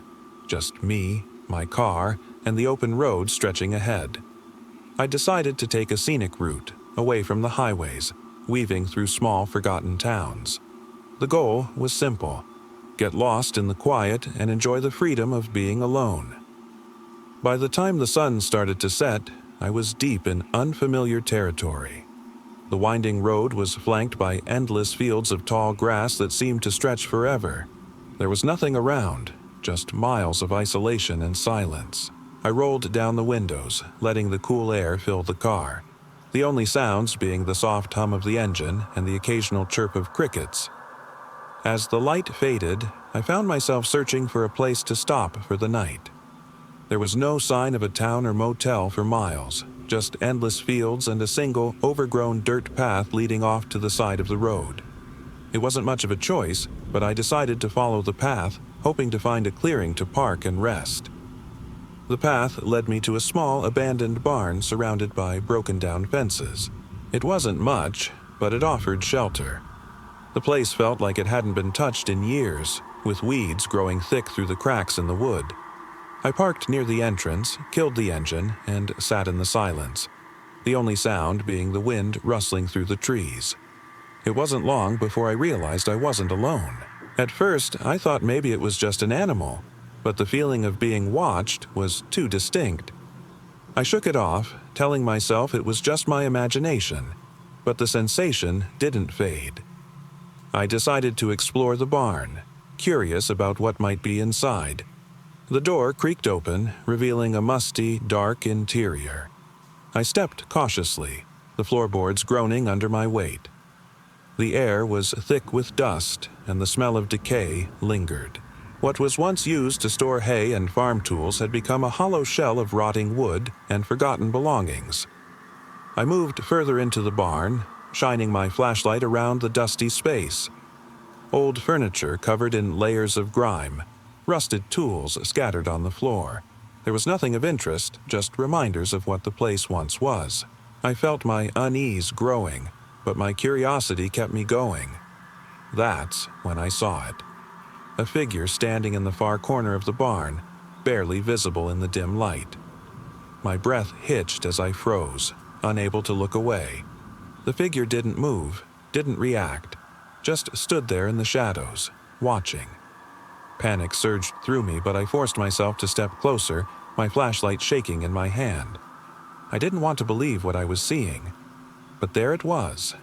A human-shaped silhouette standing still as if trapped in the dark. "Who's there?" I called, my voice barely above a whisper. No response. The figure didn't move, didn't make a sound. I took another step, and then another, my legs feeling heavy. With each movement, the figure seemed to draw closer, though it didn't advance itself. It was like we were inching toward each other slowly, relentlessly. When I was just a few feet away, I saw it. The face, or what I thought was a face.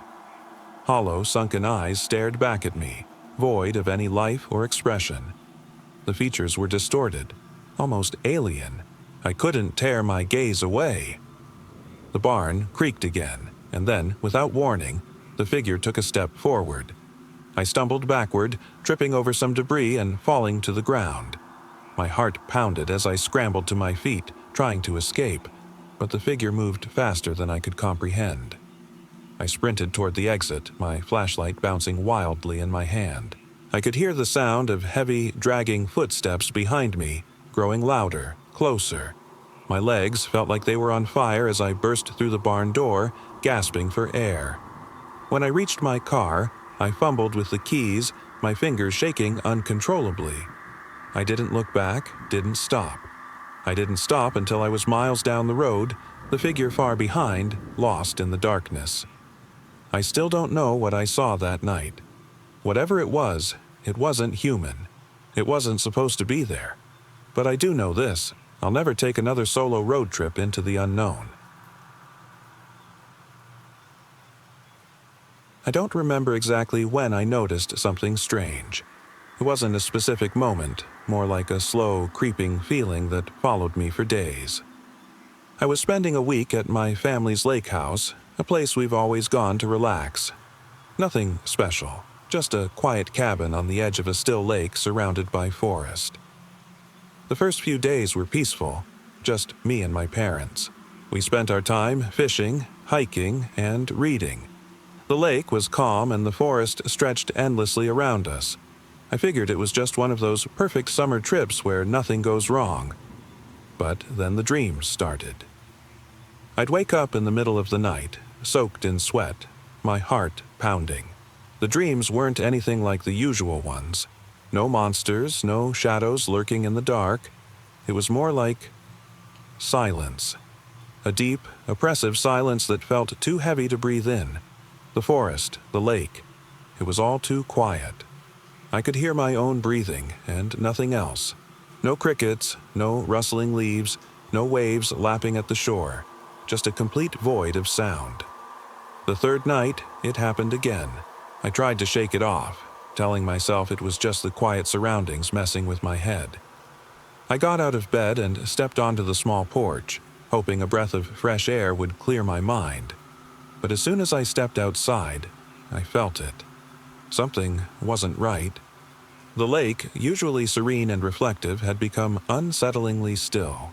I sat down on the porch, staring at the water, listening to the echo of my thoughts. Then I noticed something. The surface of the lake wasn't calm anymore. It had started to ripple. Not from any wind, but from something beneath it. At first, I thought maybe it was just a fish or some animal moving through the water, but the ripples weren't natural.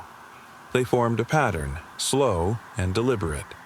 A figure, faint and shadowy, began to emerge beneath the surface. I froze. The figure didn't resemble a person. It was long, distorted, its limbs unnaturally elongated, moving like it was struggling to pull itself from the depths. Its eyes, if they could even be called that, were hollow and dark, like the void beneath the water.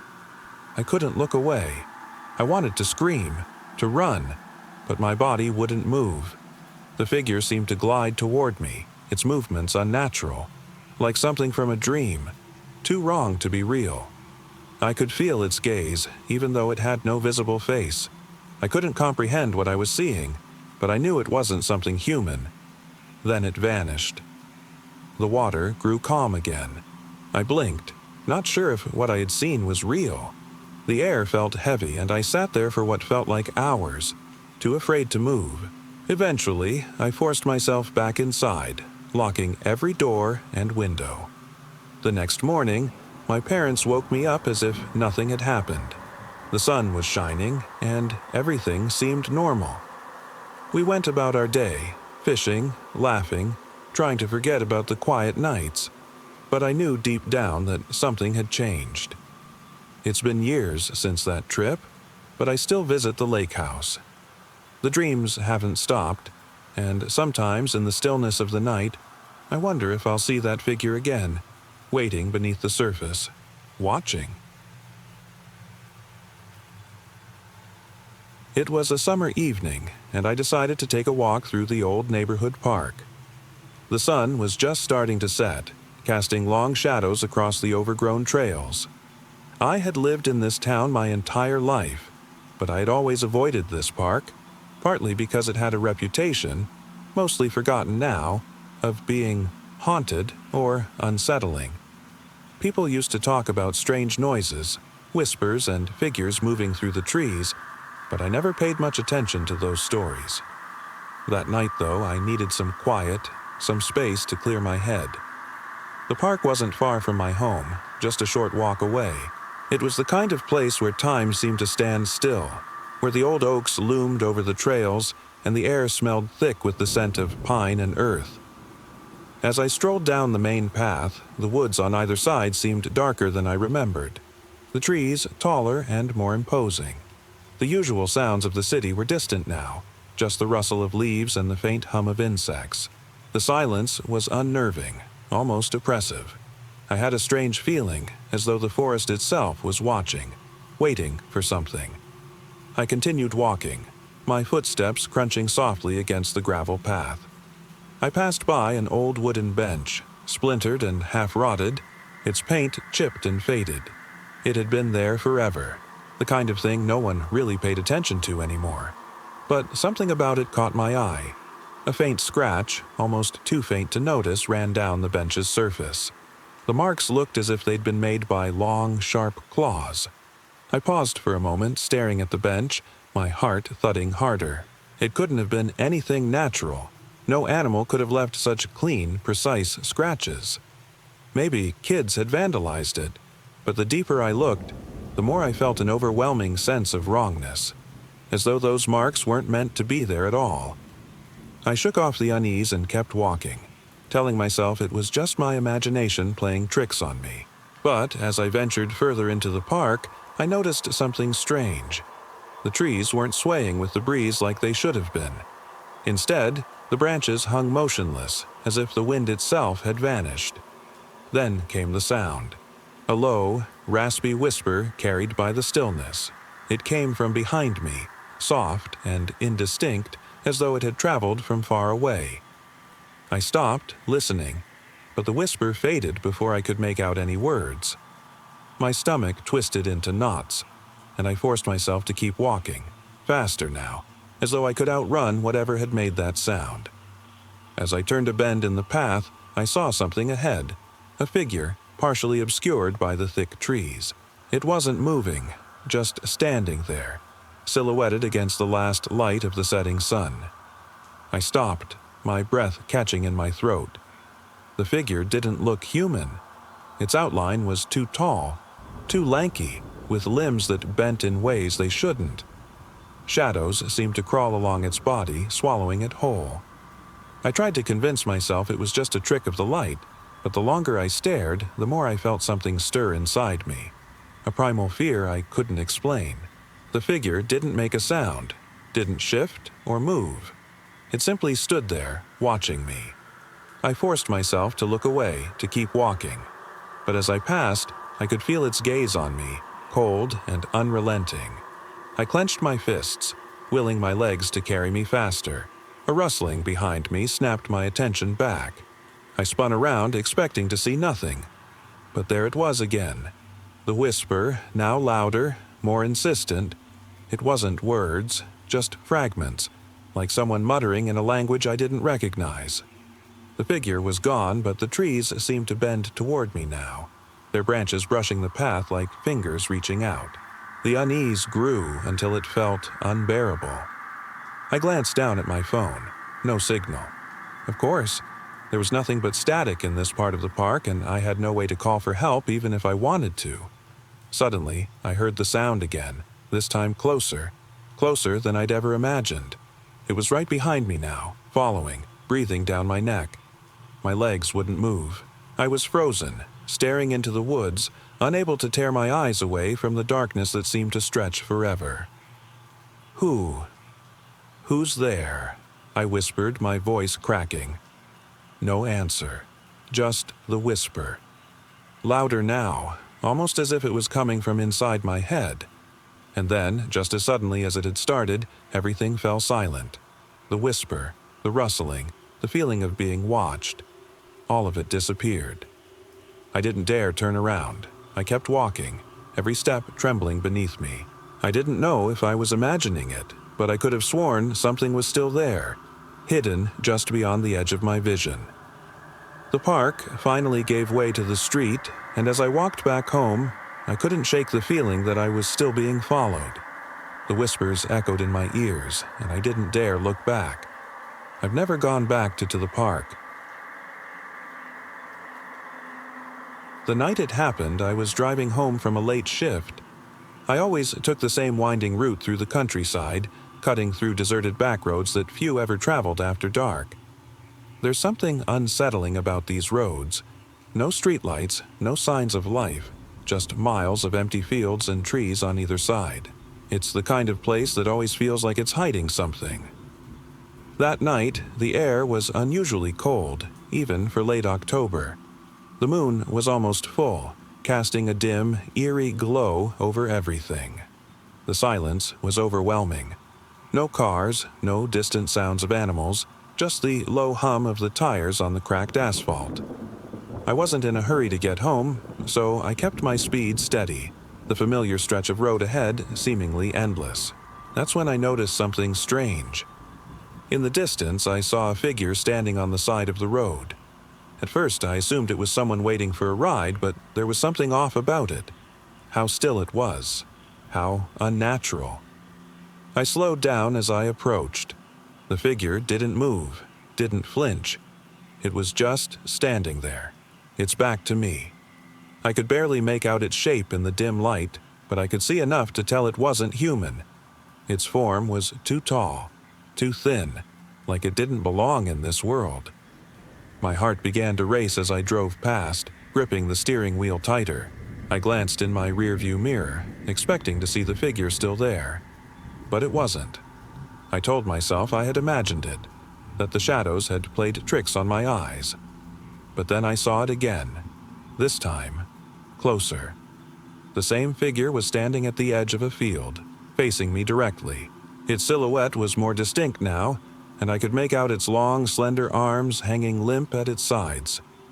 I wanted to turn around, to speed back the way I came, but something kept me driving forward. My hands trembled as I gripped the wheel tighter, my breathing shallow. The figure stayed motionless, not moving even as I passed. It wasn't until I reached a stretch of road where the trees thinned out that I realized the figure had somehow crossed the road ahead of me. It was standing there, halfway between where I'd last seen it and my location. Panic surged through me. I had no idea what this thing was or how it kept appearing. I slammed my foot on the accelerator, speeding past it without looking back. But every nerve in my body screamed for me to stop. When I finally reached the outskirts of the town, the figure was gone. I drove the rest of the way home, trying to make sense of what I had seen. The figure had felt wrong. Too wrong. That night, I couldn't sleep. I kept replaying what I had seen, convinced that whatever it wasn't something human. I couldn't shake the feeling that it was still out there, waiting. And I knew. I knew it wasn't done with me.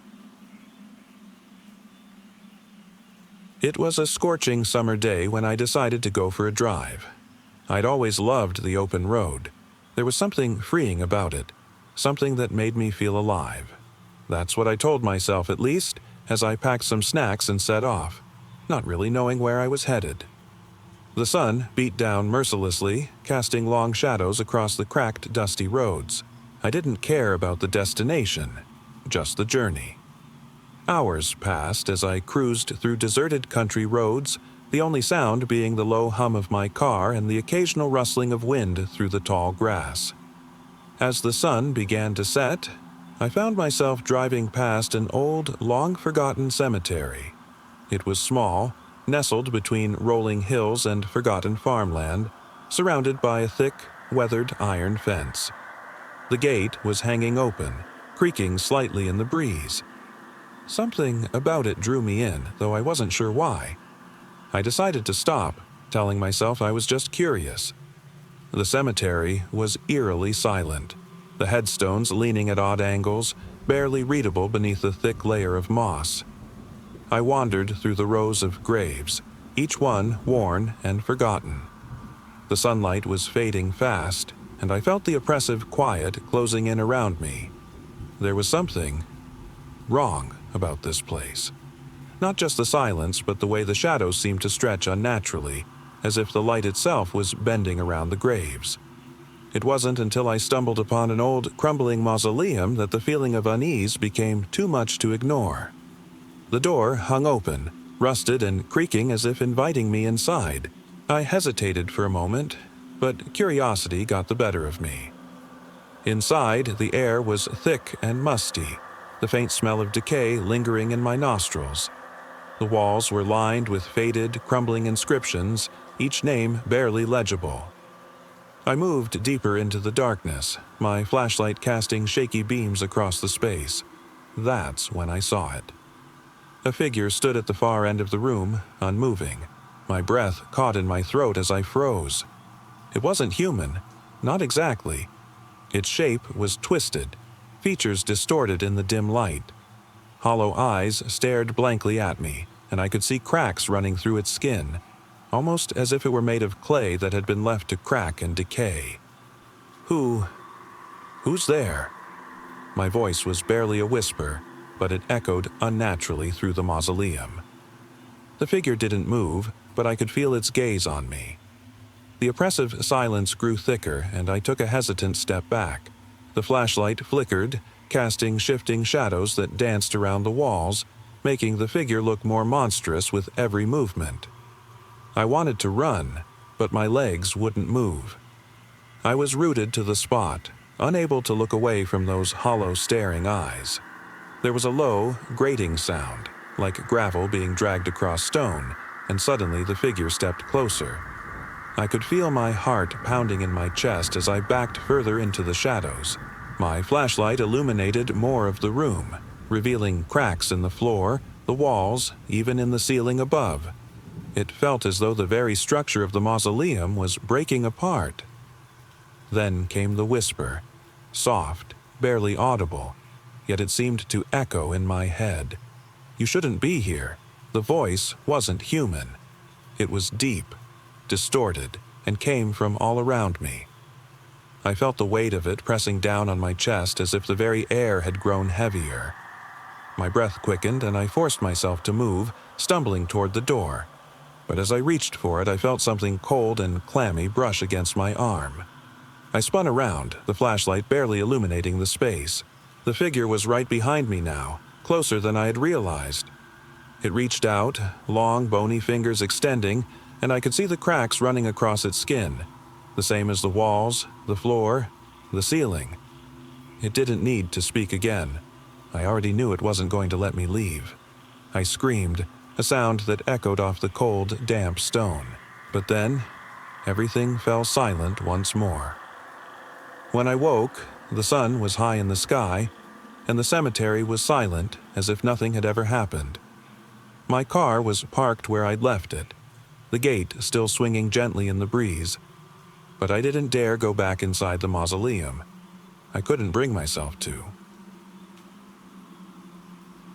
The old barn was far from where I had ever expected to encounter anything remotely eerie. I grew up on a farm, and barns were part of life, places for animals, equipment, and nothing more. But that summer evening changed everything. It was supposed to be a simple task: check on the horses and ensure everything was secure before nightfall. My family had always kept the barn in good shape, but this one had been abandoned for years, unused since my grandfather had passed.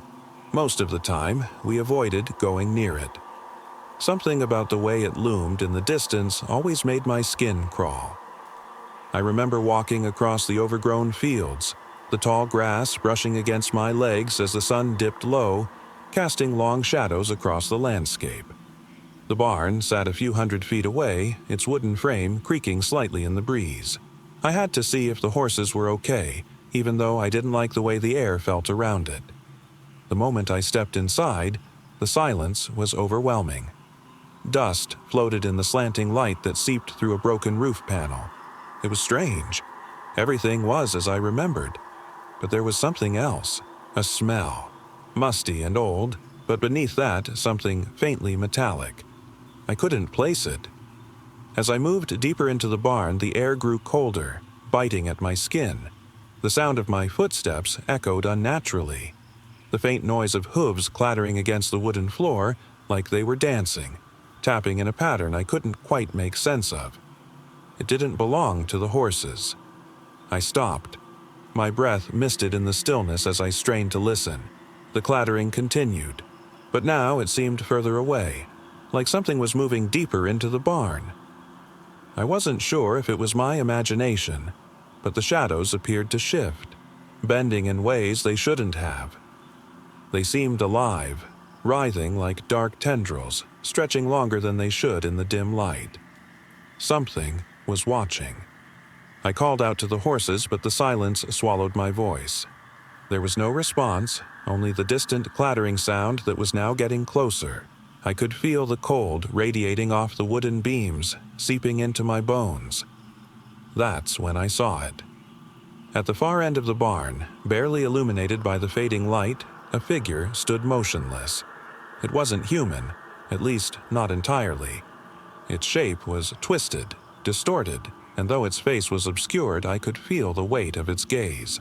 The shadows surrounding it seemed to pulse, shifting like a living thing, as if the figure controlled them. I couldn't move. My body refused to obey as I stared at it. The clattering had stopped, replaced by an unsettling silence that felt as though it was waiting for something. A chill ran through me, colder than the night air. Then the figure began to move toward me, slowly, deliberately. The floor groaned under its steps, as if the very wood resisted its presence. Its form twisted again, contorting unnaturally. The shadows seemed to cling to it, as though they were a part of it, not separate. I wanted to scream, to run, but my legs felt frozen. The figure stopped just a few feet away, the silence stretching between us. I could feel its cold breath on my skin, but there was no sound. Suddenly, it raised a hand, not to harm, but in a slow, deliberate motion, as if asking for something I couldn't give. The shadows extended toward me, and for a moment, I thought they might consume me. But then, as quickly as it appeared, the figure turned and vanished into the deeper shadows of the barn. I stood there, trembling, until the cold became unbearable. My legs finally moved, carrying me out of the barn, back into the open field. I didn't look back. The barn stood silent, as though nothing had ever disturbed its stillness. But something had. I never believed in curses. At least, not until that day at the old vineyard. It was a hot summer afternoon, the kind where the sun feels too close and everything feels quiet. My friends and I decided to visit the vineyard just outside town, a place that had always been talked about in hushed whispers. The old stories said the vineyard was abandoned after a family tragedy, that something had happened there long ago, a fire, a disappearance, or something worse. We drove up the cracked gravel road, surrounded by nothing but vines stretching endlessly into the horizon. The air felt thick, almost suffocating, but we ignored it, eager for the adventure. We parked and wandered through the rows of withered grapevines, their leaves brittle and brown, like they hadn't seen care in decades. As we made our way deeper into the vineyard, a strange sense of unease began to creep in. The silence was absolute. No birds, no rustling leaves, just the heavy, oppressive quiet of the vines pressing in around us. We eventually stumbled upon an old barn, its roof partially caved in, vines crawling up the weathered walls. We ventured inside, careful not to disturb the cobwebs hanging from the rafters. The air inside was stale, thick with dust, and the only sound was the occasional creak of the old wood beneath our feet. It was there, in that musty barn, that we found the old trunk. It was rusted shut, sitting in the corner like it had been forgotten for decades. My friend, Mark, pushed at the lid, but it wouldn't budge. "Let's leave it," I said, but something about the trunk drew us in, like a magnet. Mark grabbed a crowbar from the corner and pried open the lid. Inside, we found faded photographs, yellowed letters, and an old diary. The diary had a name written in faded ink: Elena. We flipped through the pages, reading about her life on the vineyard, her family, her dreams, and the slow, tragic unraveling of their once thriving land. Elena had written about losing everything, of strange occurrences in the vineyard, and of a curse that had followed her family for generations. "I thought this was just a legend," Mark muttered, his voice barely above a whisper. The more we read, the heavier the air seemed to become. It was like the barn itself was pushing down on us.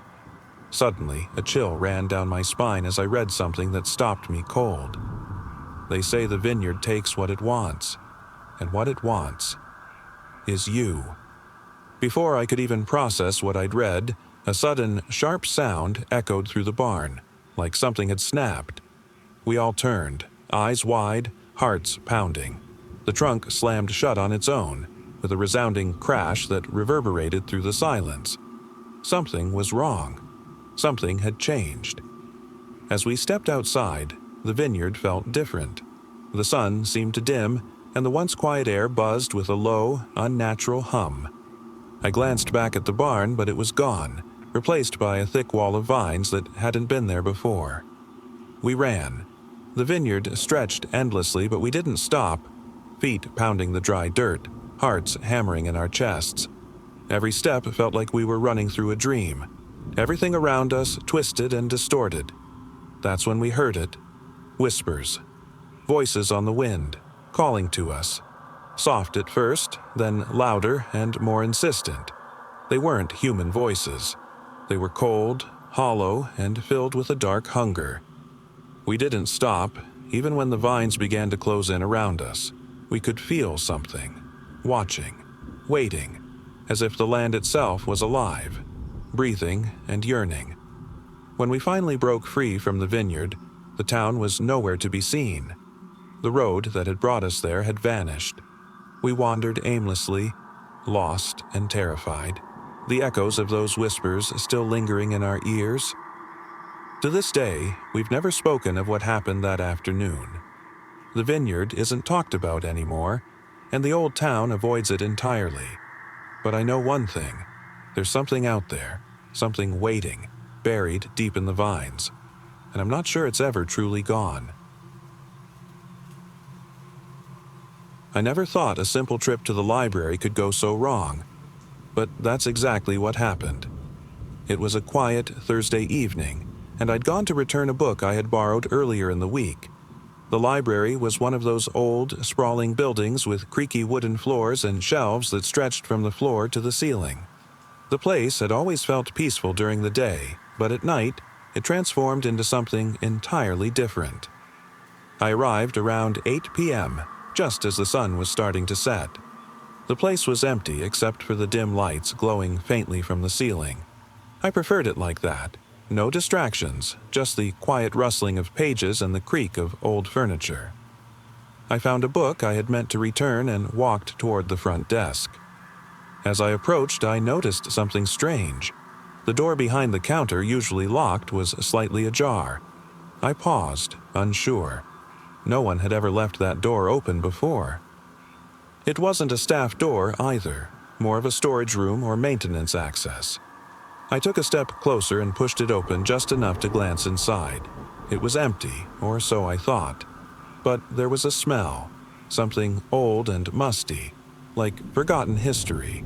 I chalked it up to the building's age and moved on, returning the book. As I walked through the aisles, I noticed how eerily quiet everything was.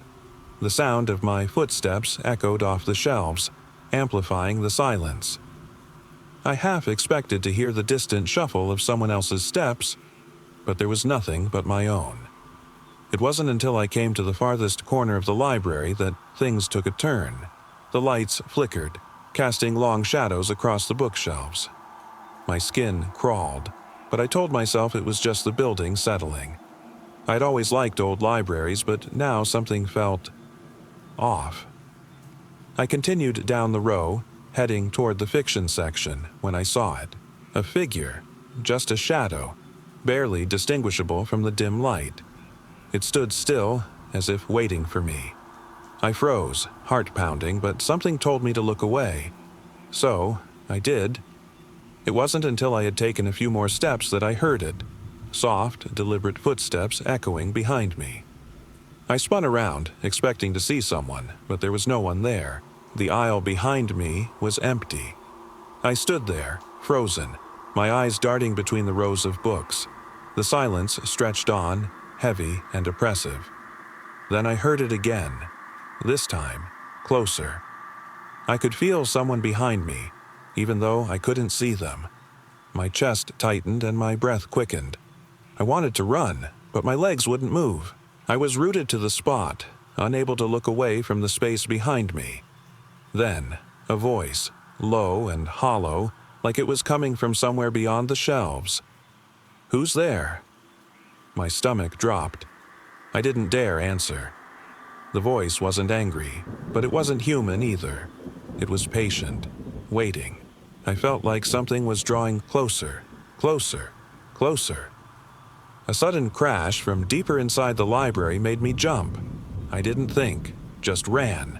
I sprinted toward the entrance, my mind screaming for me to get out. I didn't dare look back. The air seemed thicker as I pushed the front door open, fleeing into the cool night.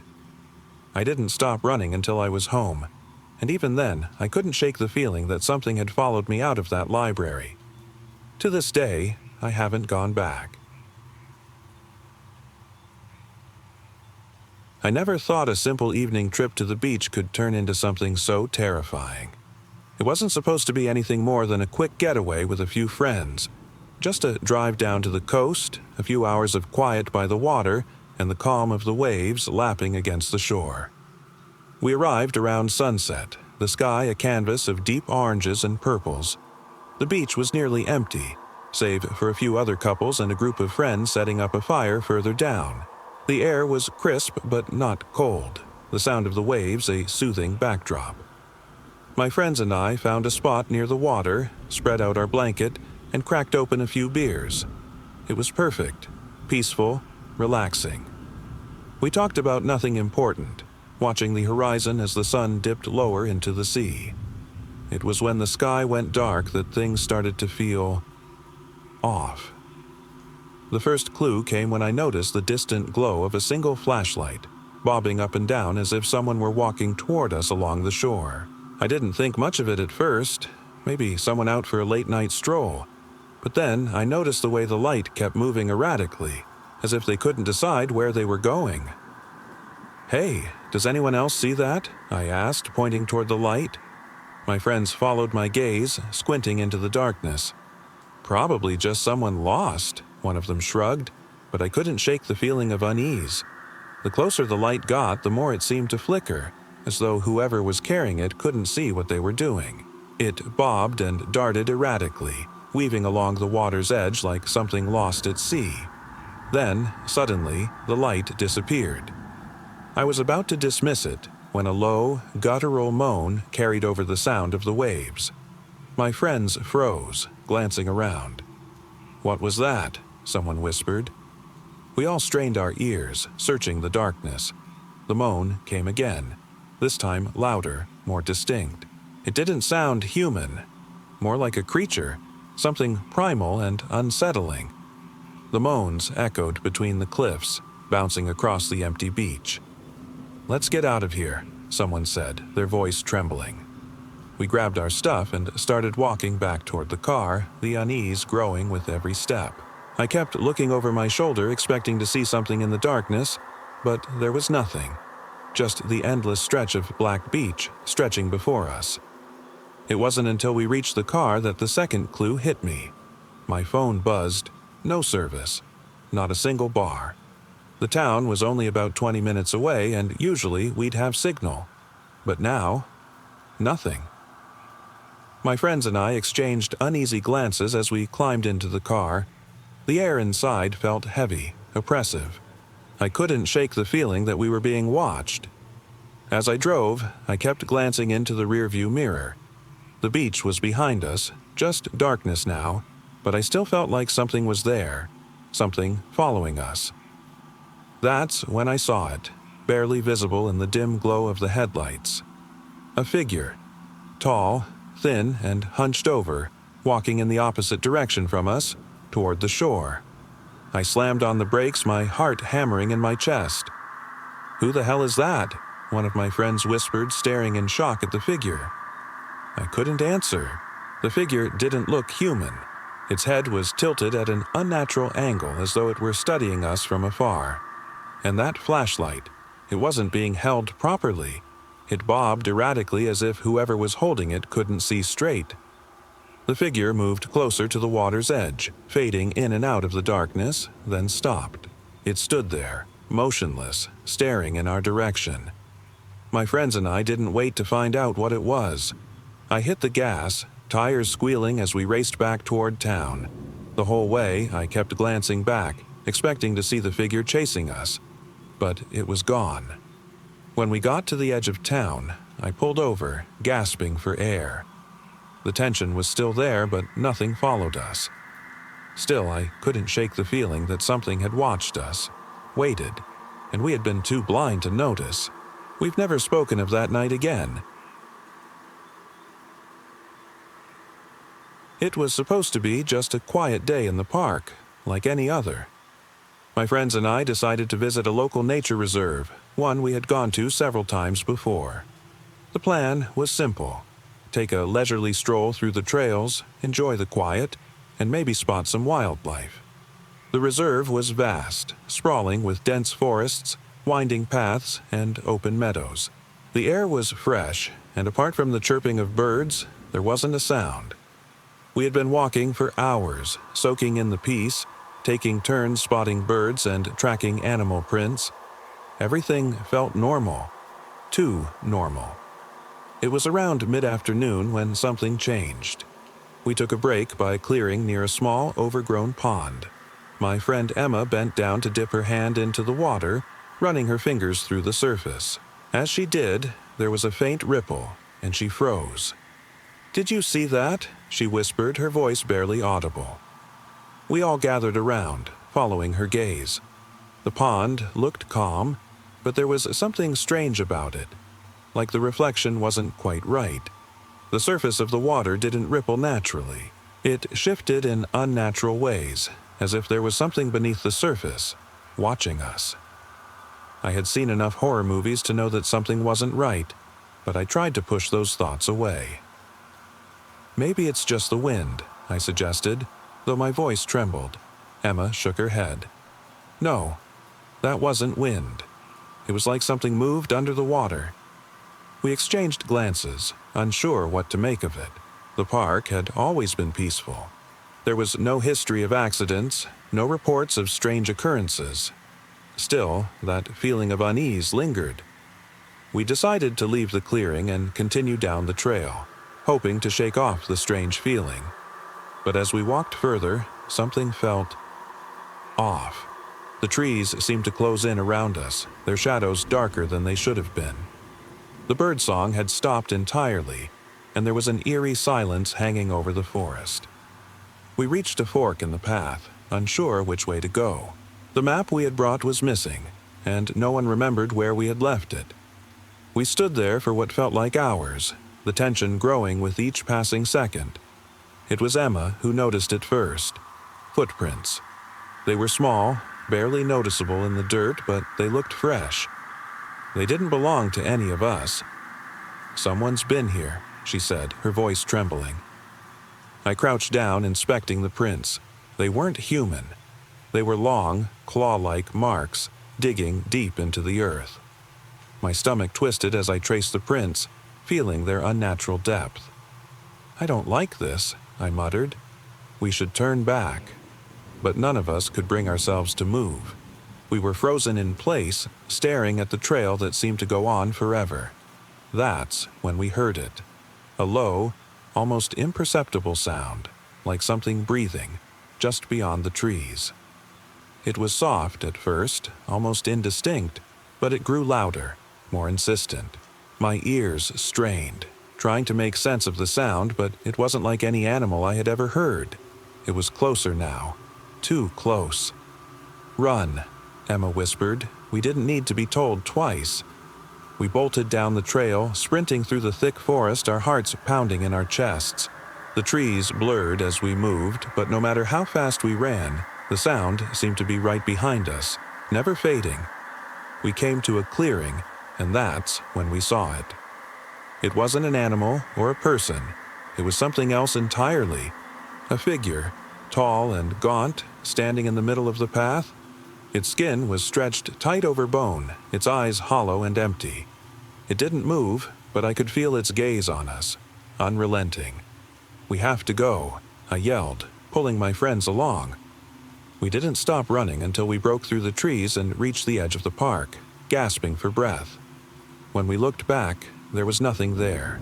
No footprints, no figure, only the trees swaying in the wind. To this day, we have no explanation for what we saw. The reserve was quiet once more, but something had changed. Whatever we encountered in those woods was still out there, lurking in the shadows. We've never returned to that place.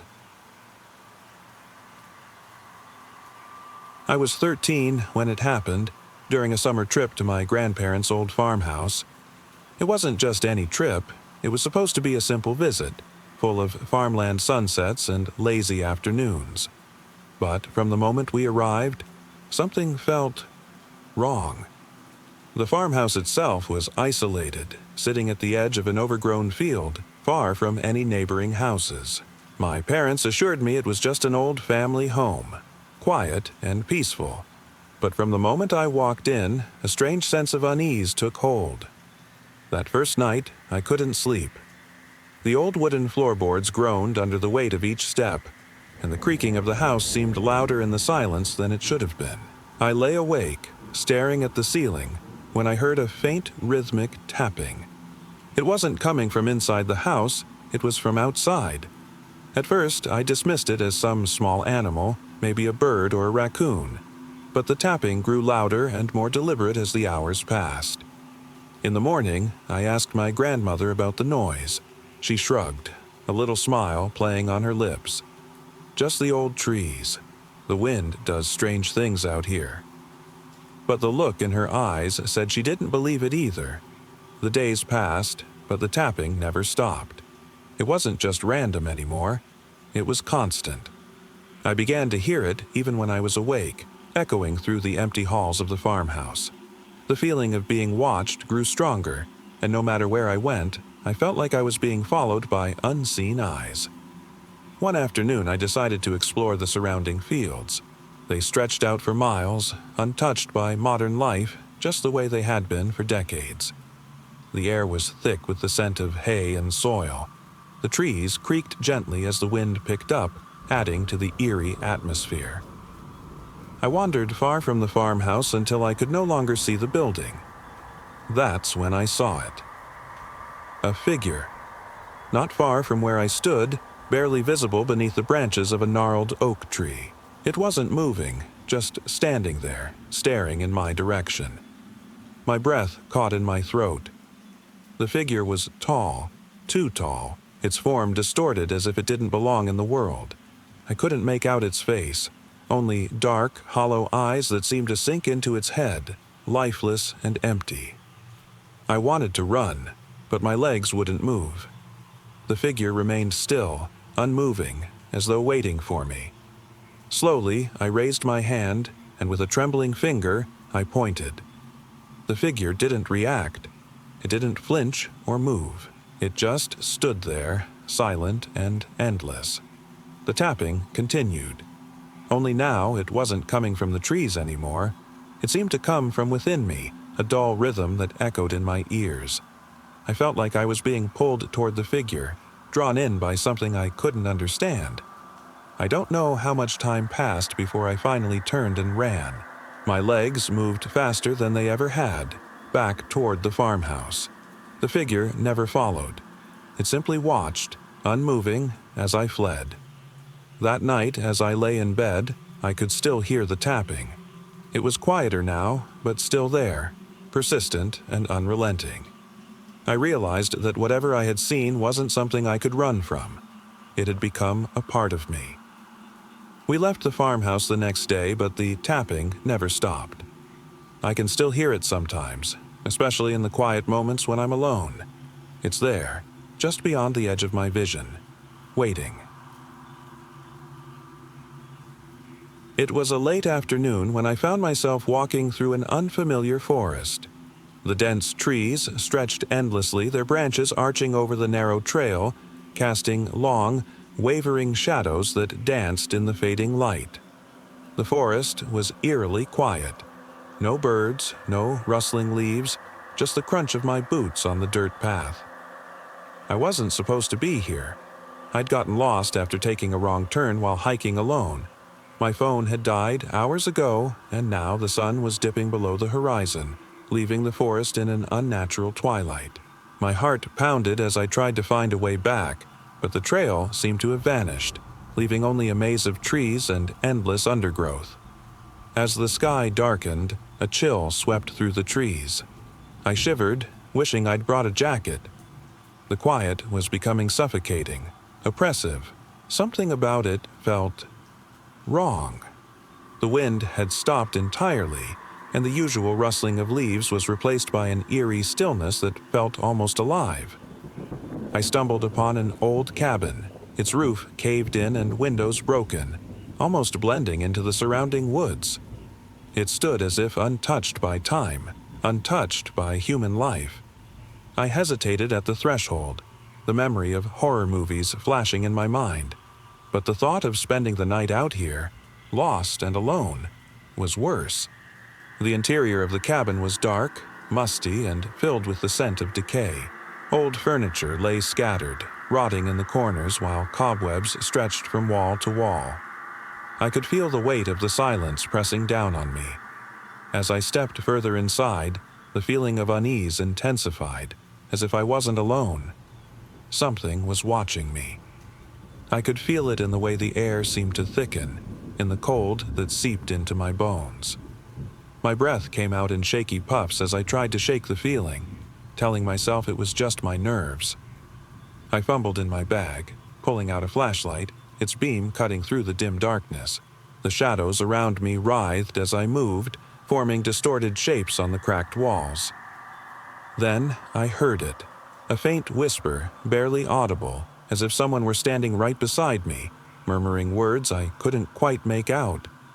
My stomach twisted, and I swung the flashlight around, scanning the cabin. The only sound was the creak of the old wooden floor beneath my feet. "Who's there?" My voice trembled, echoing in the hollow space. No answer. I listened closely, the hairs on the back of my neck standing on end. The whisper came again, but this time louder, clearer. It was a name, soft but unmistakable. Sarah. I froze. My name wasn't Sarah. I spun around, the flashlight beam darting across the room, searching for any sign of movement. Nothing. Just empty, rotting furniture and the lingering darkness. My pulse thundered in my ears as I clutched the flashlight tighter, wondering if I was imagining things. Sarah. The voice was closer this time. My heart pounded as I realized it wasn't just in my head. It sounded familiar, almost like it was coming from inside my own thoughts. I stumbled toward the door, but as I reached out for the handle, I noticed something. Another whisper, fainter this time, coming from the corner of the cabin. Help. It wasn't a sound. It was a feeling. A presence in the room, as if something was leaning over my shoulder, breathing cold air into my ear. I spun around again, but there was no one there. The whisper grew louder, repeating over and over again like a loop I couldn't escape. Desperate, I tore through the cabin, my flashlight cutting through the darkness, but every corner was empty. Every step I took felt heavier, the air more suffocating. Then I heard it, closer than ever. A low, guttural voice right behind me. Look. I whipped around, the flashlight beam illuminating the figure. But there was nothing, only my distorted reflection on the cracked mirror hanging on the wall. My breath hitched as I realized the reflection wasn't mine. The figure in the mirror had hollow eyes, its face twisted in a sick grin, its mouth moving but no sound coming out. Suddenly, the whisper stopped. The air went cold, the forest beyond the cabin silent again. I stood there, frozen, unable to move. The flashlight trembled in my hand as I turned back toward the door. As I pushed it open and stepped out into the fading light, I could feel something behind me. The whisper had vanished, but the echo of my name still hung in the air. It wasn't over. It was a quiet Sunday afternoon when my friends and I decided to explore an old, abandoned amusement park on the outskirts of town. The park had been closed for decades, overgrown with weeds and forgotten by everyone. The faded, crumbling entrance sign seemed to scream out to us, promising something eerie and unknown. The air was thick with the scent of mildew and decay. We wandered down the cracked paths, past the rusting remnants of broken rides. The Ferris wheel stood towering, skeletal and empty. Everything felt frozen in time, silent, lifeless and oddly oppressive. No laughter or music from forgotten years echoed through the park, only the distant creak of old metal and the occasional rustling of leaves. We kept moving deeper into the park, unsure of what we were hoping to find. It wasn't the typical thrill of the unknown. It felt darker. As we approached the old carousel, I noticed something odd. The wooden horses weren't just decaying. They seemed to have faces carved into them, hollow eyes, twisted grins. I instinctively stepped back, my pulse quickening. "What the hell is this?" someone whispered. We tried to laugh it off, but the unease was settling in too deeply. There were too many strange details, small things we couldn't ignore. The once bright colors of the rides had faded into drab, muted hues, and the air felt dense, as though it was pressing in on us. At one point, we came across an old photo booth.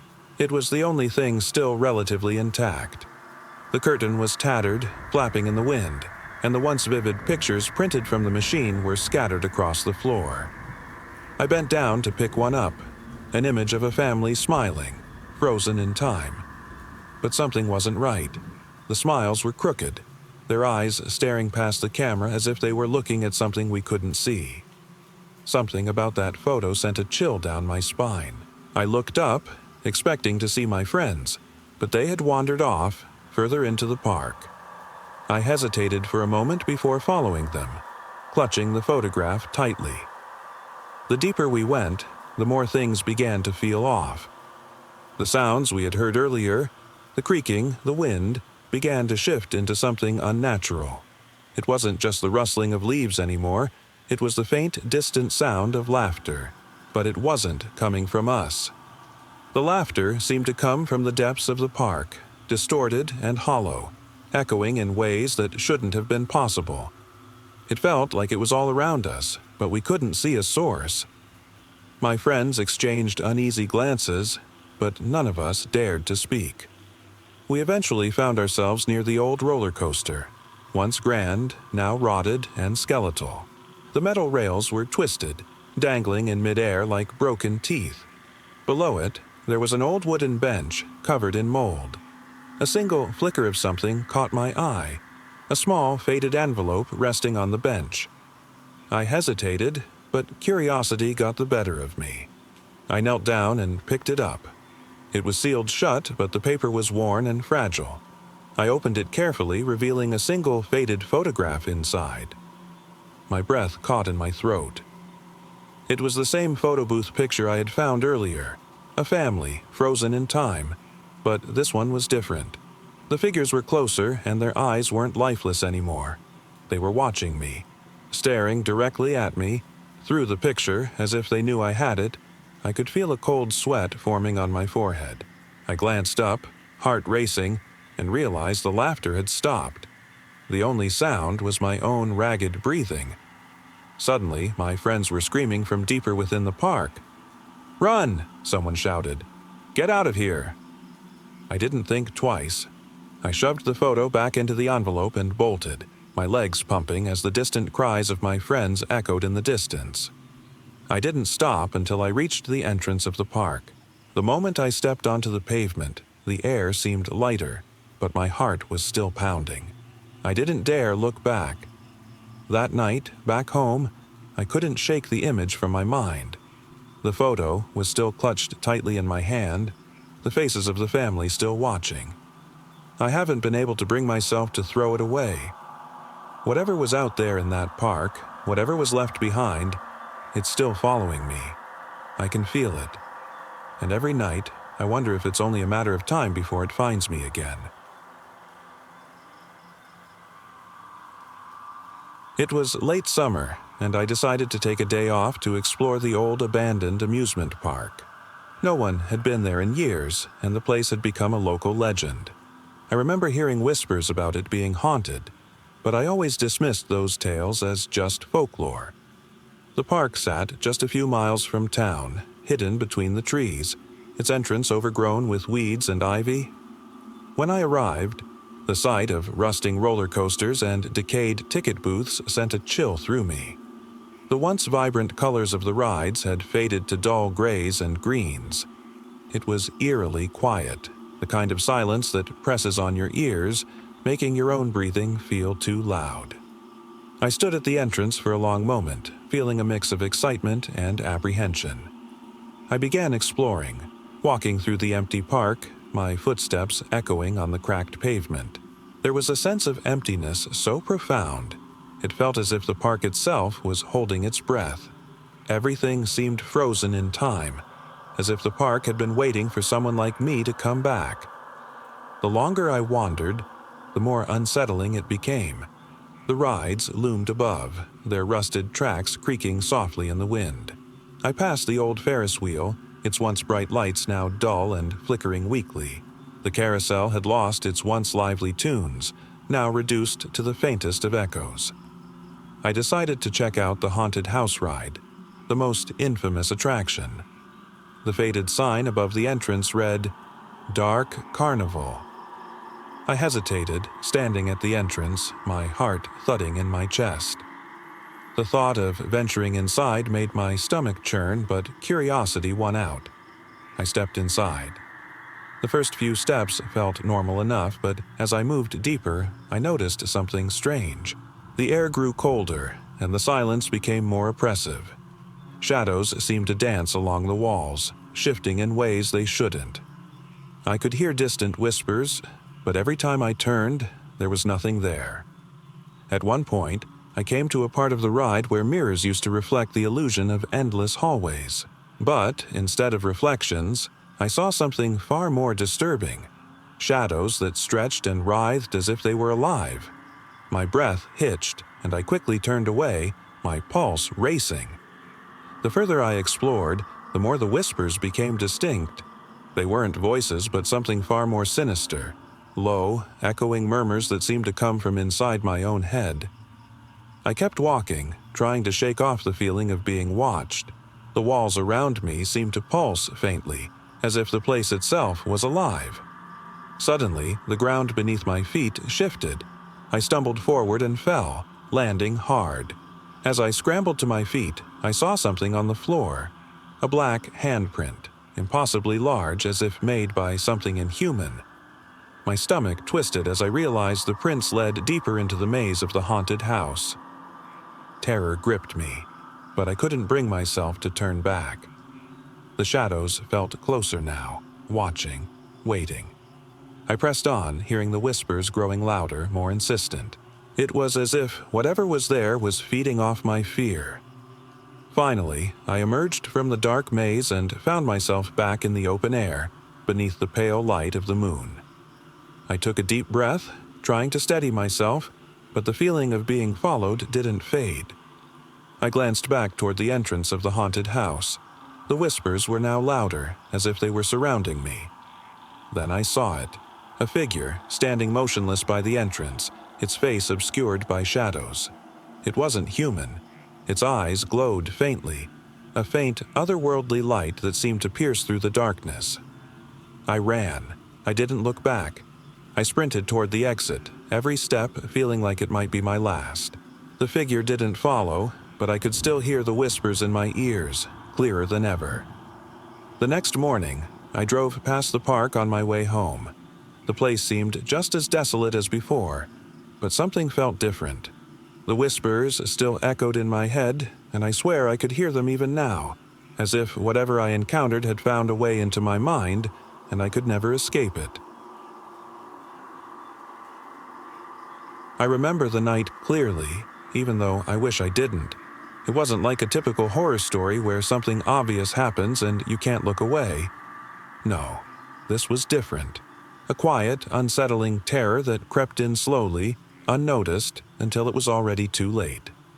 It started with an evening trip. A group of us decided to go for a hike up an old, abandoned mountain trail that no one in town really talked about anymore. The path was barely visible through the trees, and we figured it'd be fun to explore something that felt off the map. No one else had been there in years, from what we'd heard. The trail wasn't difficult at first, just some rocky terrain and patches of overgrown bushes. But as we kept walking deeper into the forest, something felt off. The air seemed thick, heavier. The usual sounds of chirping crickets and rustling leaves were replaced by a strange, oppressive silence. Even the forest itself felt strange, like it was watching us. We had been hiking for what felt like hours when we came across a clearing, a wide space surrounded by towering pines. There was an old, crumbling structure at the center of the clearing. It looked like a small, forgotten cabin, its roof partially caved in, and the walls worn with age. None of us had expected to find something like this out here. It looked abandoned, but something about it felt wrong. "We should check it out," one of my friends, Mark, said, stepping toward the cabin. The others hesitated, but curiosity got the better of us. The closer we got, the more uneasy I became.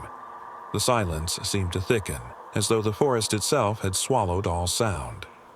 The door of the cabin creaked open under our weight, revealing a room filled with dust-covered furniture and remnants of something long forgotten. We stepped inside, hesitant, but everything seemed still. There was nothing alive inside except for us. As we poked around, one of my friends, Laura, pointed out something strange. The walls were covered in old, faded drawings. Children's drawings, but they weren't the usual cheerful, innocent sketches. These were distorted, eerie, figures with hollow eyes, twisted shapes, and scribbled faces that seemed to stare at us from the faded paper. "That's creepy," Mark said, turning pale. We quickly decided to leave, but as we stepped outside, the feeling of unease only deepened. It wasn't just the creepy drawings or the old decaying cabin. It was something else. A presence. It wasn't threatening, but there was an undeniable sense that we weren't supposed to be there. We moved quickly through the woods, trying to shake the sense of discomfort that had settled over us. The trail became steeper, harder to follow as we pressed on, and the oppressive silence grew even thicker. Then, as we were about to turn back, we heard it, the soft sound of footsteps behind us. But there was no one there. "Guys, stop," I whispered, turning around. The others froze. "I hear it too," Laura said, her voice barely above a whisper. The footsteps echoed faintly in the distance, like someone, or something, was walking just beyond the tree line, following us. We hurried, but the sound seemed to be growing closer, as though whatever was following us was keeping pace. No matter how far we went, the noise remained, distant but persistent. We couldn't shake the feeling that we were being watched. As we finally reached the trailhead, we stopped, breathing heavily. The trees loomed around us, shadows stretching long in the fading light. That's when I realized something was missing. One of my friends, Emma, was gone. "Where's Emma?" I asked, my voice trembling. The others looked at each other, panic setting in. We split up, calling her name, but the only response was silence. The woods had swallowed her, leaving us alone once again. We couldn't find Emma. We never did. She was just gone. There was no trace of her, no sign of where she might have gone. The forest had taken her, and we were too afraid to go back in and search again. To this day, I can't explain what happened that night. All I know is that something was in those woods, something that watched us, followed us, and took Emma. And whatever it was, I'm convinced it's still out there, waiting.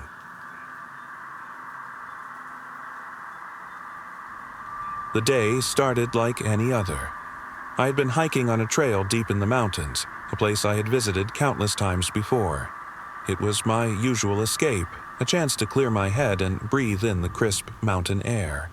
But something felt different that day, like the woods themselves were holding their breath, waiting for me to step further in.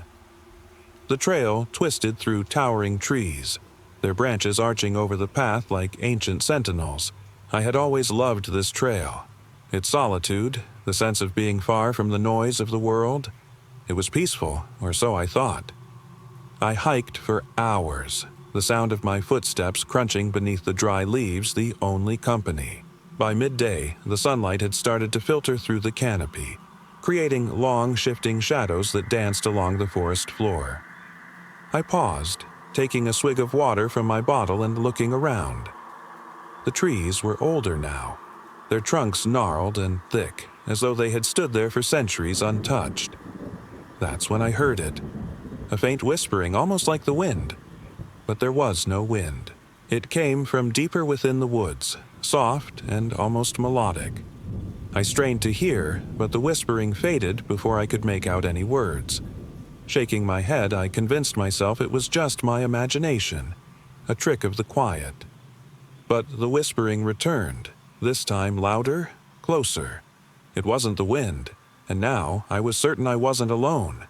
The hairs on my neck stood up, and I found myself moving cautiously, following the sound, though every instinct in me screamed to turn back. As I pressed deeper into the woods, the trees seemed to close in. The air grew colder, almost as if the forest itself was watching. My breath came in short bursts, each step feeling heavier than the last. The whispering had grown to a near silence, like something was speaking just out of reach, a voice that wanted to be heard but never could be.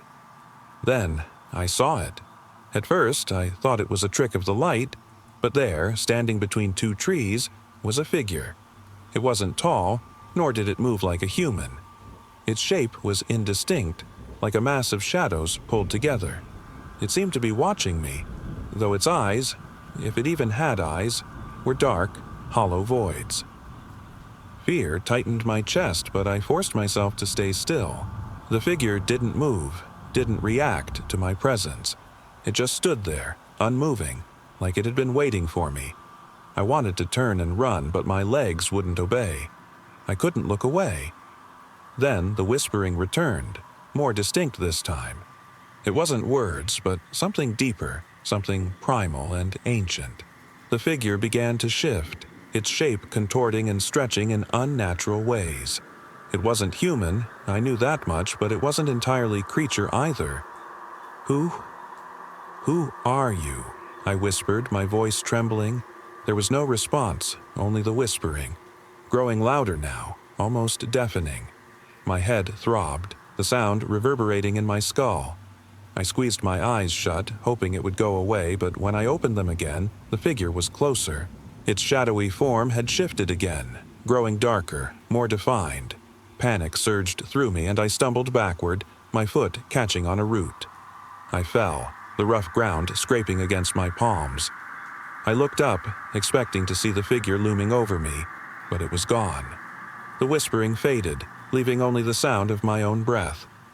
Breathing heavily, I scrambled to my feet, my hands still trembling. I didn't dare look back as I made my way out of the woods. The trees seemed to watch me as I passed, their branches creaking, as if they knew I had been there. It wasn't until I reached the trailhead that I stopped.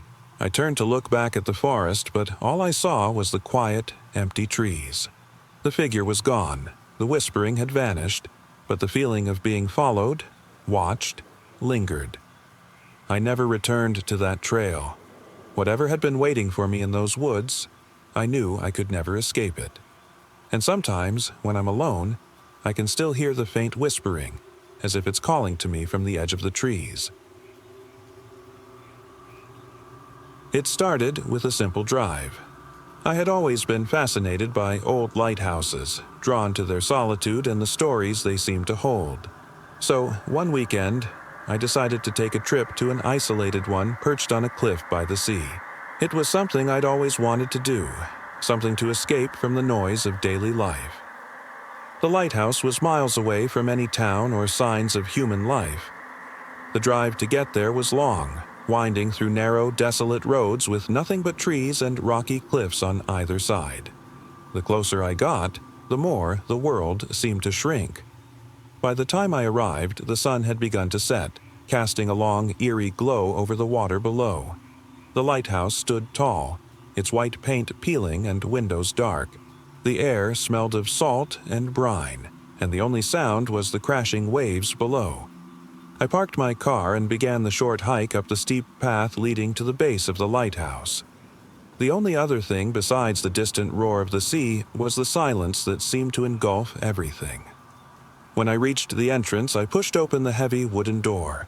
The inside was musty and cold, with narrow, spiraling stairs leading to the top. Each step groaned beneath my feet as I climbed. It wasn't long before I reached the top, where the view was breathtaking. The sea stretched out before me, endless and unforgiving. I stood there, lost in the beauty of it all, when something made me glance back toward the stairs. For a moment, I thought I saw someone standing there, silhouetted against the narrow frame of the doorway. My stomach twisted, and my heart skipped a beat. But when I turned fully around, there was no one there. I told myself it was just the shadows playing tricks. The wind whistled through the small broken windows, and I shivered, forcing the creeping unease to the back of my mind. As I took in the view again, I thought about the stories of ships lost at sea, the lonely keepers who had watched from these towers for generations. The idea of isolation felt comforting, until I realized that I wasn't alone. Not truly. There was something off about the silence, the absence of birds, the usual sounds of life. Everything was too still, the kind of silence that made your ears ring. I made my way back down the stairs, each creak of the wood beneath me echoing. When I reached the bottom, the door was shut. How had I not noticed that before? The door hadn't moved on its own. My heart raced again as I reached for the handle, only to find it locked from the inside. I was trapped. Panic hit me hard. I checked my phone, but there was no signal. The lighthouse stood in the middle of nowhere, surrounded by nothing but ocean and cliffs. I tried to open the door, banging on it, shouting for help, but there was no one around. The sound of my own voice felt hollow in the empty space. I spent what felt like hours trying to find a way out, but the door refused to budge. It was as if something had sealed it behind me, something I couldn't see or understand. The fear grew, sinking into every part of me. The thought that I might be trapped here, in this ancient lighthouse where the echoes of the past lingered, was too much to bear. When I finally slumped to the floor, exhausted and hopeless, I noticed something strange. The silence seemed to have shifted. Not just quiet, it was as if the world itself had grown quieter. The air was still, heavy, as though time had stopped. I closed my eyes, trying to steady my breathing, when I heard it. The faint sound of a distant bell, soft and low. It wasn't coming from inside the lighthouse, it was from the sea. The bell rang again, louder this time. It echoed off the cliffs, and I couldn't tell if it was real or some strange, haunting memory. My stomach turned as I realized there was no ship in sight, no boat or rescue, just the sound of a bell calling from the void. Trembling, I stood up and went to the window, pressing my face against the cold glass. Below, far out on the water, I saw a flicker of light, dim, almost ghostly.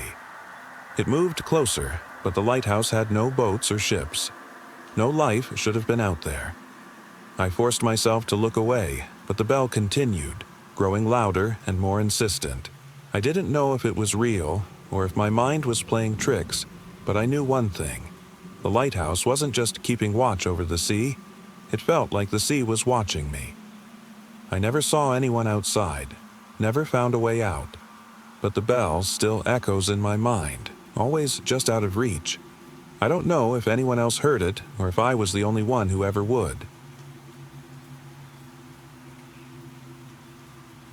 The day had been perfect. We set out in the early afternoon to visit a small, desolate lake hidden deep in the hills. It wasn't a place anyone went often. Locals didn't talk about it much. My friends and I had stumbled upon it once before during a hike, and something about the isolation drew us back. The drive was long and winding, and by the time we arrived, the sun was just starting to dip behind the trees. The lake was peaceful, the water shimmering under the fading light. We were the only ones there, and it felt like our own private sanctuary. We unpacked our things, set up our chairs, and cracked open a few beers. The air was still and cool, but something felt off. I couldn't quite put my finger on it. The silence wasn't natural. There was a kind of tension in the air that made the back of my neck prickle. I shrugged it off, assuming I was just imagining things. We spent a few hours lounging by the water, laughing, talking about nothing in particular. The stillness of the lake seemed to stretch endlessly in front of us, but with each passing hour, the quiet felt less like a serene escape and more like something was watching from beyond. It wasn't until the sun had fully set that things began to feel wrong. The faintest whisper of a breeze started stirring the surface of the water, creating ripples that seemed to echo far too loudly in the quiet. The shadows stretched longer, and we started to hear distant noises, something scraping, dragging, far in the woods. My friends didn't seem bothered, but I felt my stomach knot. I tried to dismiss the feeling as nerves from being so isolated, but something in the air felt wrong. Every so often I'd glance toward the tree line, expecting to see someone or something. But there was nothing. Just trees, silent and still. As the last bit of light faded, we all decided it was time to head back. The trip back was uneventful, and we didn't talk much. The tension between us palpable. It wasn't until we were far away from the lake that things got truly strange. That's when my phone buzzed. A text popped up. "I'm still there." I froze. My heart began to pound as I looked around the car. No one else had mentioned anything about sending a text. I quickly unlocked my phone to check who it was from. The message wasn't from any of my friends. It was a number I didn't recognize. "I'm still there," it read again. My breath hitched as I realized the sender wasn't just talking about the lake. They were still there. I looked out the window, my eyes scanning the dark fields and forests rushing past. But there was no one. No car following us. No signs of movement. Just the empty, winding road. My phone buzzed once more, and this time the message read, "I've been following you since the lake." I clenched the steering wheel tighter. My mind raced. I wanted to believe it was some kind of prank, but deep down, I knew that wasn't possible. My friends hadn't received any message like that. No one could have known we were at the lake.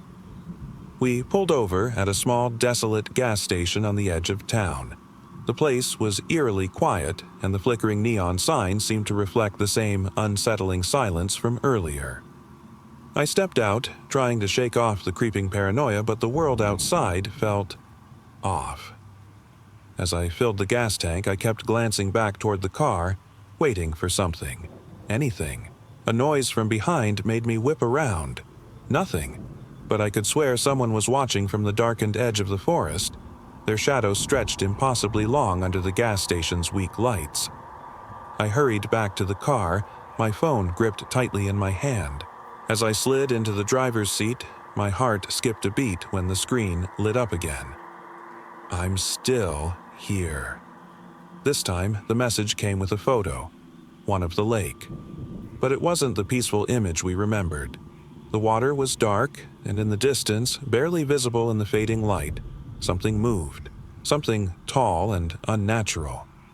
The last message followed. I'll be with you, always. I never looked back as I drove. I couldn't. I still can't forget that night in the abandoned subway station. It was supposed to be a routine trip home after a long day, but everything felt off from the moment I stepped onto the platform. I had just missed the last train, so I found myself alone in the dim light of the old station. The air was thick with dust, the kind of silence that feels almost oppressive. There wasn't a soul in sight, and even the usual sounds of distant trains were absent. The station had a strange, heavy atmosphere, as though the city itself had forgotten about it. I sat down on the platform bench, my phone dimming as I glanced at it. No signal. I sighed, slipping it back into my pocket. That's when I noticed the flickering lights. The fluorescent bulbs hummed and flickered, casting distorted shadows that danced across the tiles. The whole place felt like it was slipping into another dimension. Time passed, or at least it felt like it did. The stillness stretched on and the silence grew deeper. Then I heard something. A soft, dragging noise echoing from somewhere deeper into the station. It was slow, uneven, like someone was shuffling along the tiles. I froze, straining my ears. The sound grew louder, closer. I should have left, but something kept me there, my fear rooted in place.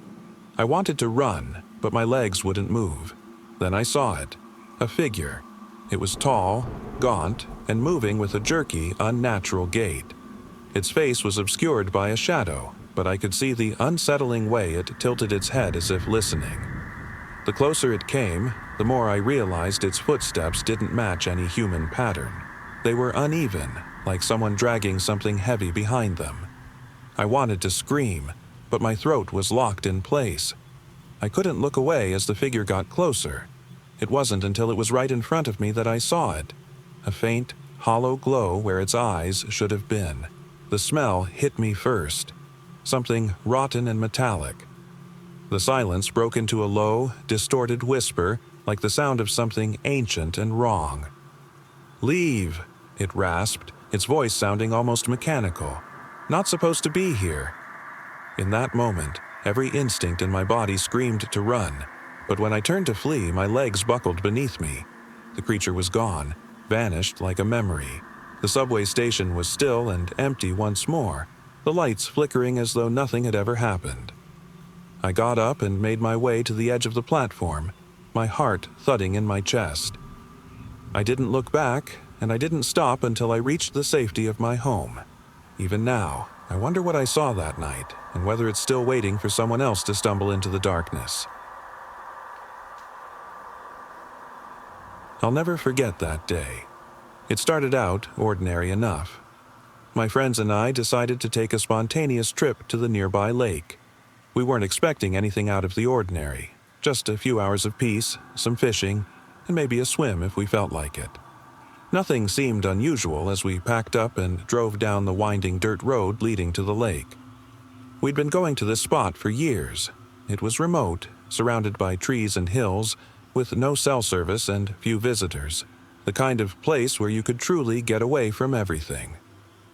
When we arrived, the sun was high in the sky, and the lake shimmered under its light.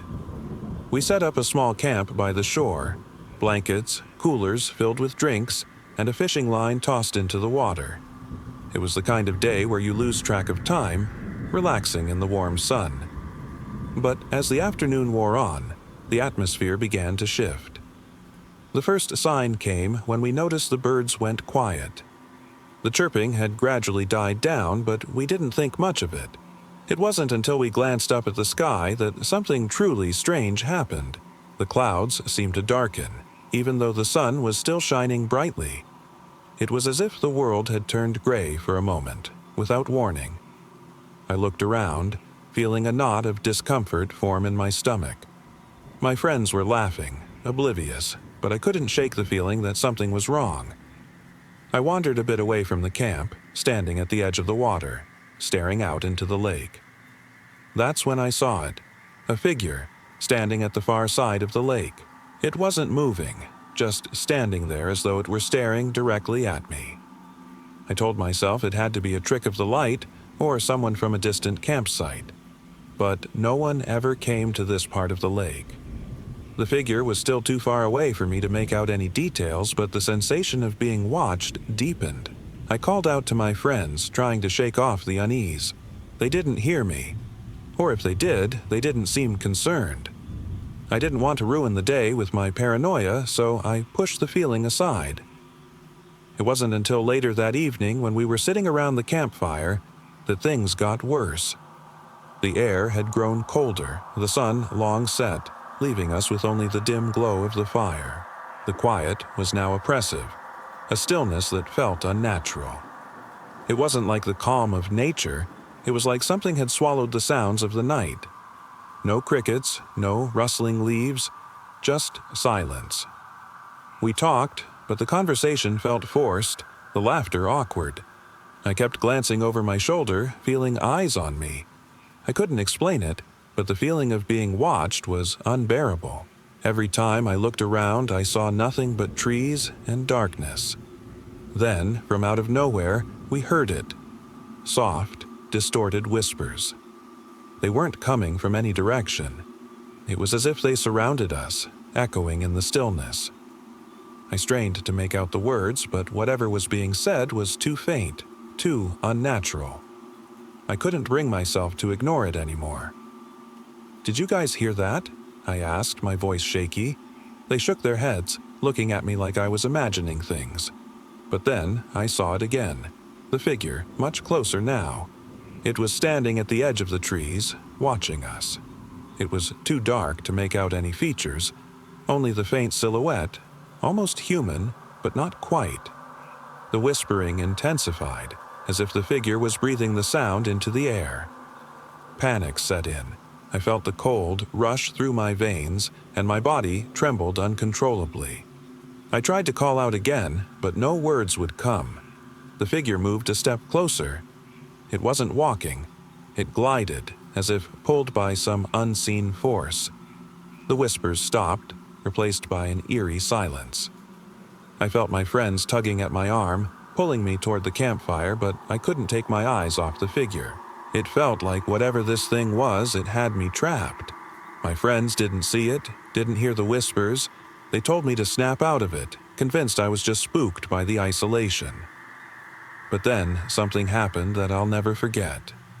The figure, which had been standing still for what felt like forever, suddenly turned and disappeared into the trees. One moment it was there, and the next, gone, like it had never existed. I tried to explain to my friends what I saw, what I felt, but they couldn't see it. The whispers returned for a brief moment, distant and faint. And then, just like before, silence. I've never been able to return to that lake. To this day, I don't know what I saw or what it wanted. All I know is that something was there, something that wasn't human, and no one else ever saw it. The night sky stretched endlessly above the old train tracks. We were out there, just friends on a camping trip, away from everything. No phones, no towns, just the woods and the faint sound of a distant train. It was supposed to be peaceful, a night of campfires, laughter, and staring up at the stars. But everything changed when we stumbled across the old station. We hadn't planned on visiting it. It wasn't on any map, but curiosity led us off the trail. The station had been abandoned for decades, weathered by time and overgrown with vines. The roof had caved in, leaving skeletal beams exposed. It was eerie, but we thought it would make a cool spot to rest for a while. Inside, the air was thick with dust and the faint smell of decay. The wooden floor groaned underfoot, and cobwebs hung from the rafters like thin curtains. We joked about the ghosts, making light of the old station's dark past, but something didn't feel right. As we wandered deeper into the building, one of my friends, Emily, stopped abruptly, staring at the wall. We all gathered around, shining our flashlights where she pointed. The wall was covered in writing. Scrawled in faded, jagged letters were words that made my blood run cold. "Help us." None of us spoke. We stood there, frozen, as if the very silence around us was pressing down. There were other messages, scratched out beneath, phrases we couldn't make sense of. Words about trains, about waiting, and something else entirely. "They're still coming." That's when the whispers began. Soft, indistinct murmurs that seemed to come from everywhere and nowhere. I turned to see if anyone else had heard them, but my friends were motionless, their eyes wide with fear. The whispers grew louder, more urgent. It felt like they were closing in on us. We bolted from the building, running back toward our campsite, the sound of our footsteps drowned out by the endless rustling of the trees. My chest heaved as we made it back to the clearing, but we couldn't escape what followed. Back at the campfire, we all sat in silence, watching the flickering flames. I kept glancing toward the trees, waiting, expecting to hear something again. But it was the quiet that frightened me the most. The rest of the night passed without another sound, but I couldn't sleep. My mind kept replaying those words, that feeling of being watched. Even now, I wonder what was meant by those messages, and if they're still out there, waiting. We left the station behind, but the memories of what we saw have never left me. The train is long gone, but I know they're still out there. I never thought a simple trip to the library could haunt me like that. It was an ordinary evening, nothing out of the ordinary. I had just finished dinner and decided to visit the library downtown. I'd always loved the quiet, the smell of old books, the calmness of the place. It was something I did regularly, but that night felt different. The library was quiet, like usual, with only a few people scattered around, their heads buried in books or computers. I liked the peaceful hum of pages turning and the faint sound of the old fluorescent lights buzzing above. It felt like time moved slower there. I spent the evening reading, drifting through the stacks until I found myself in the back of the building.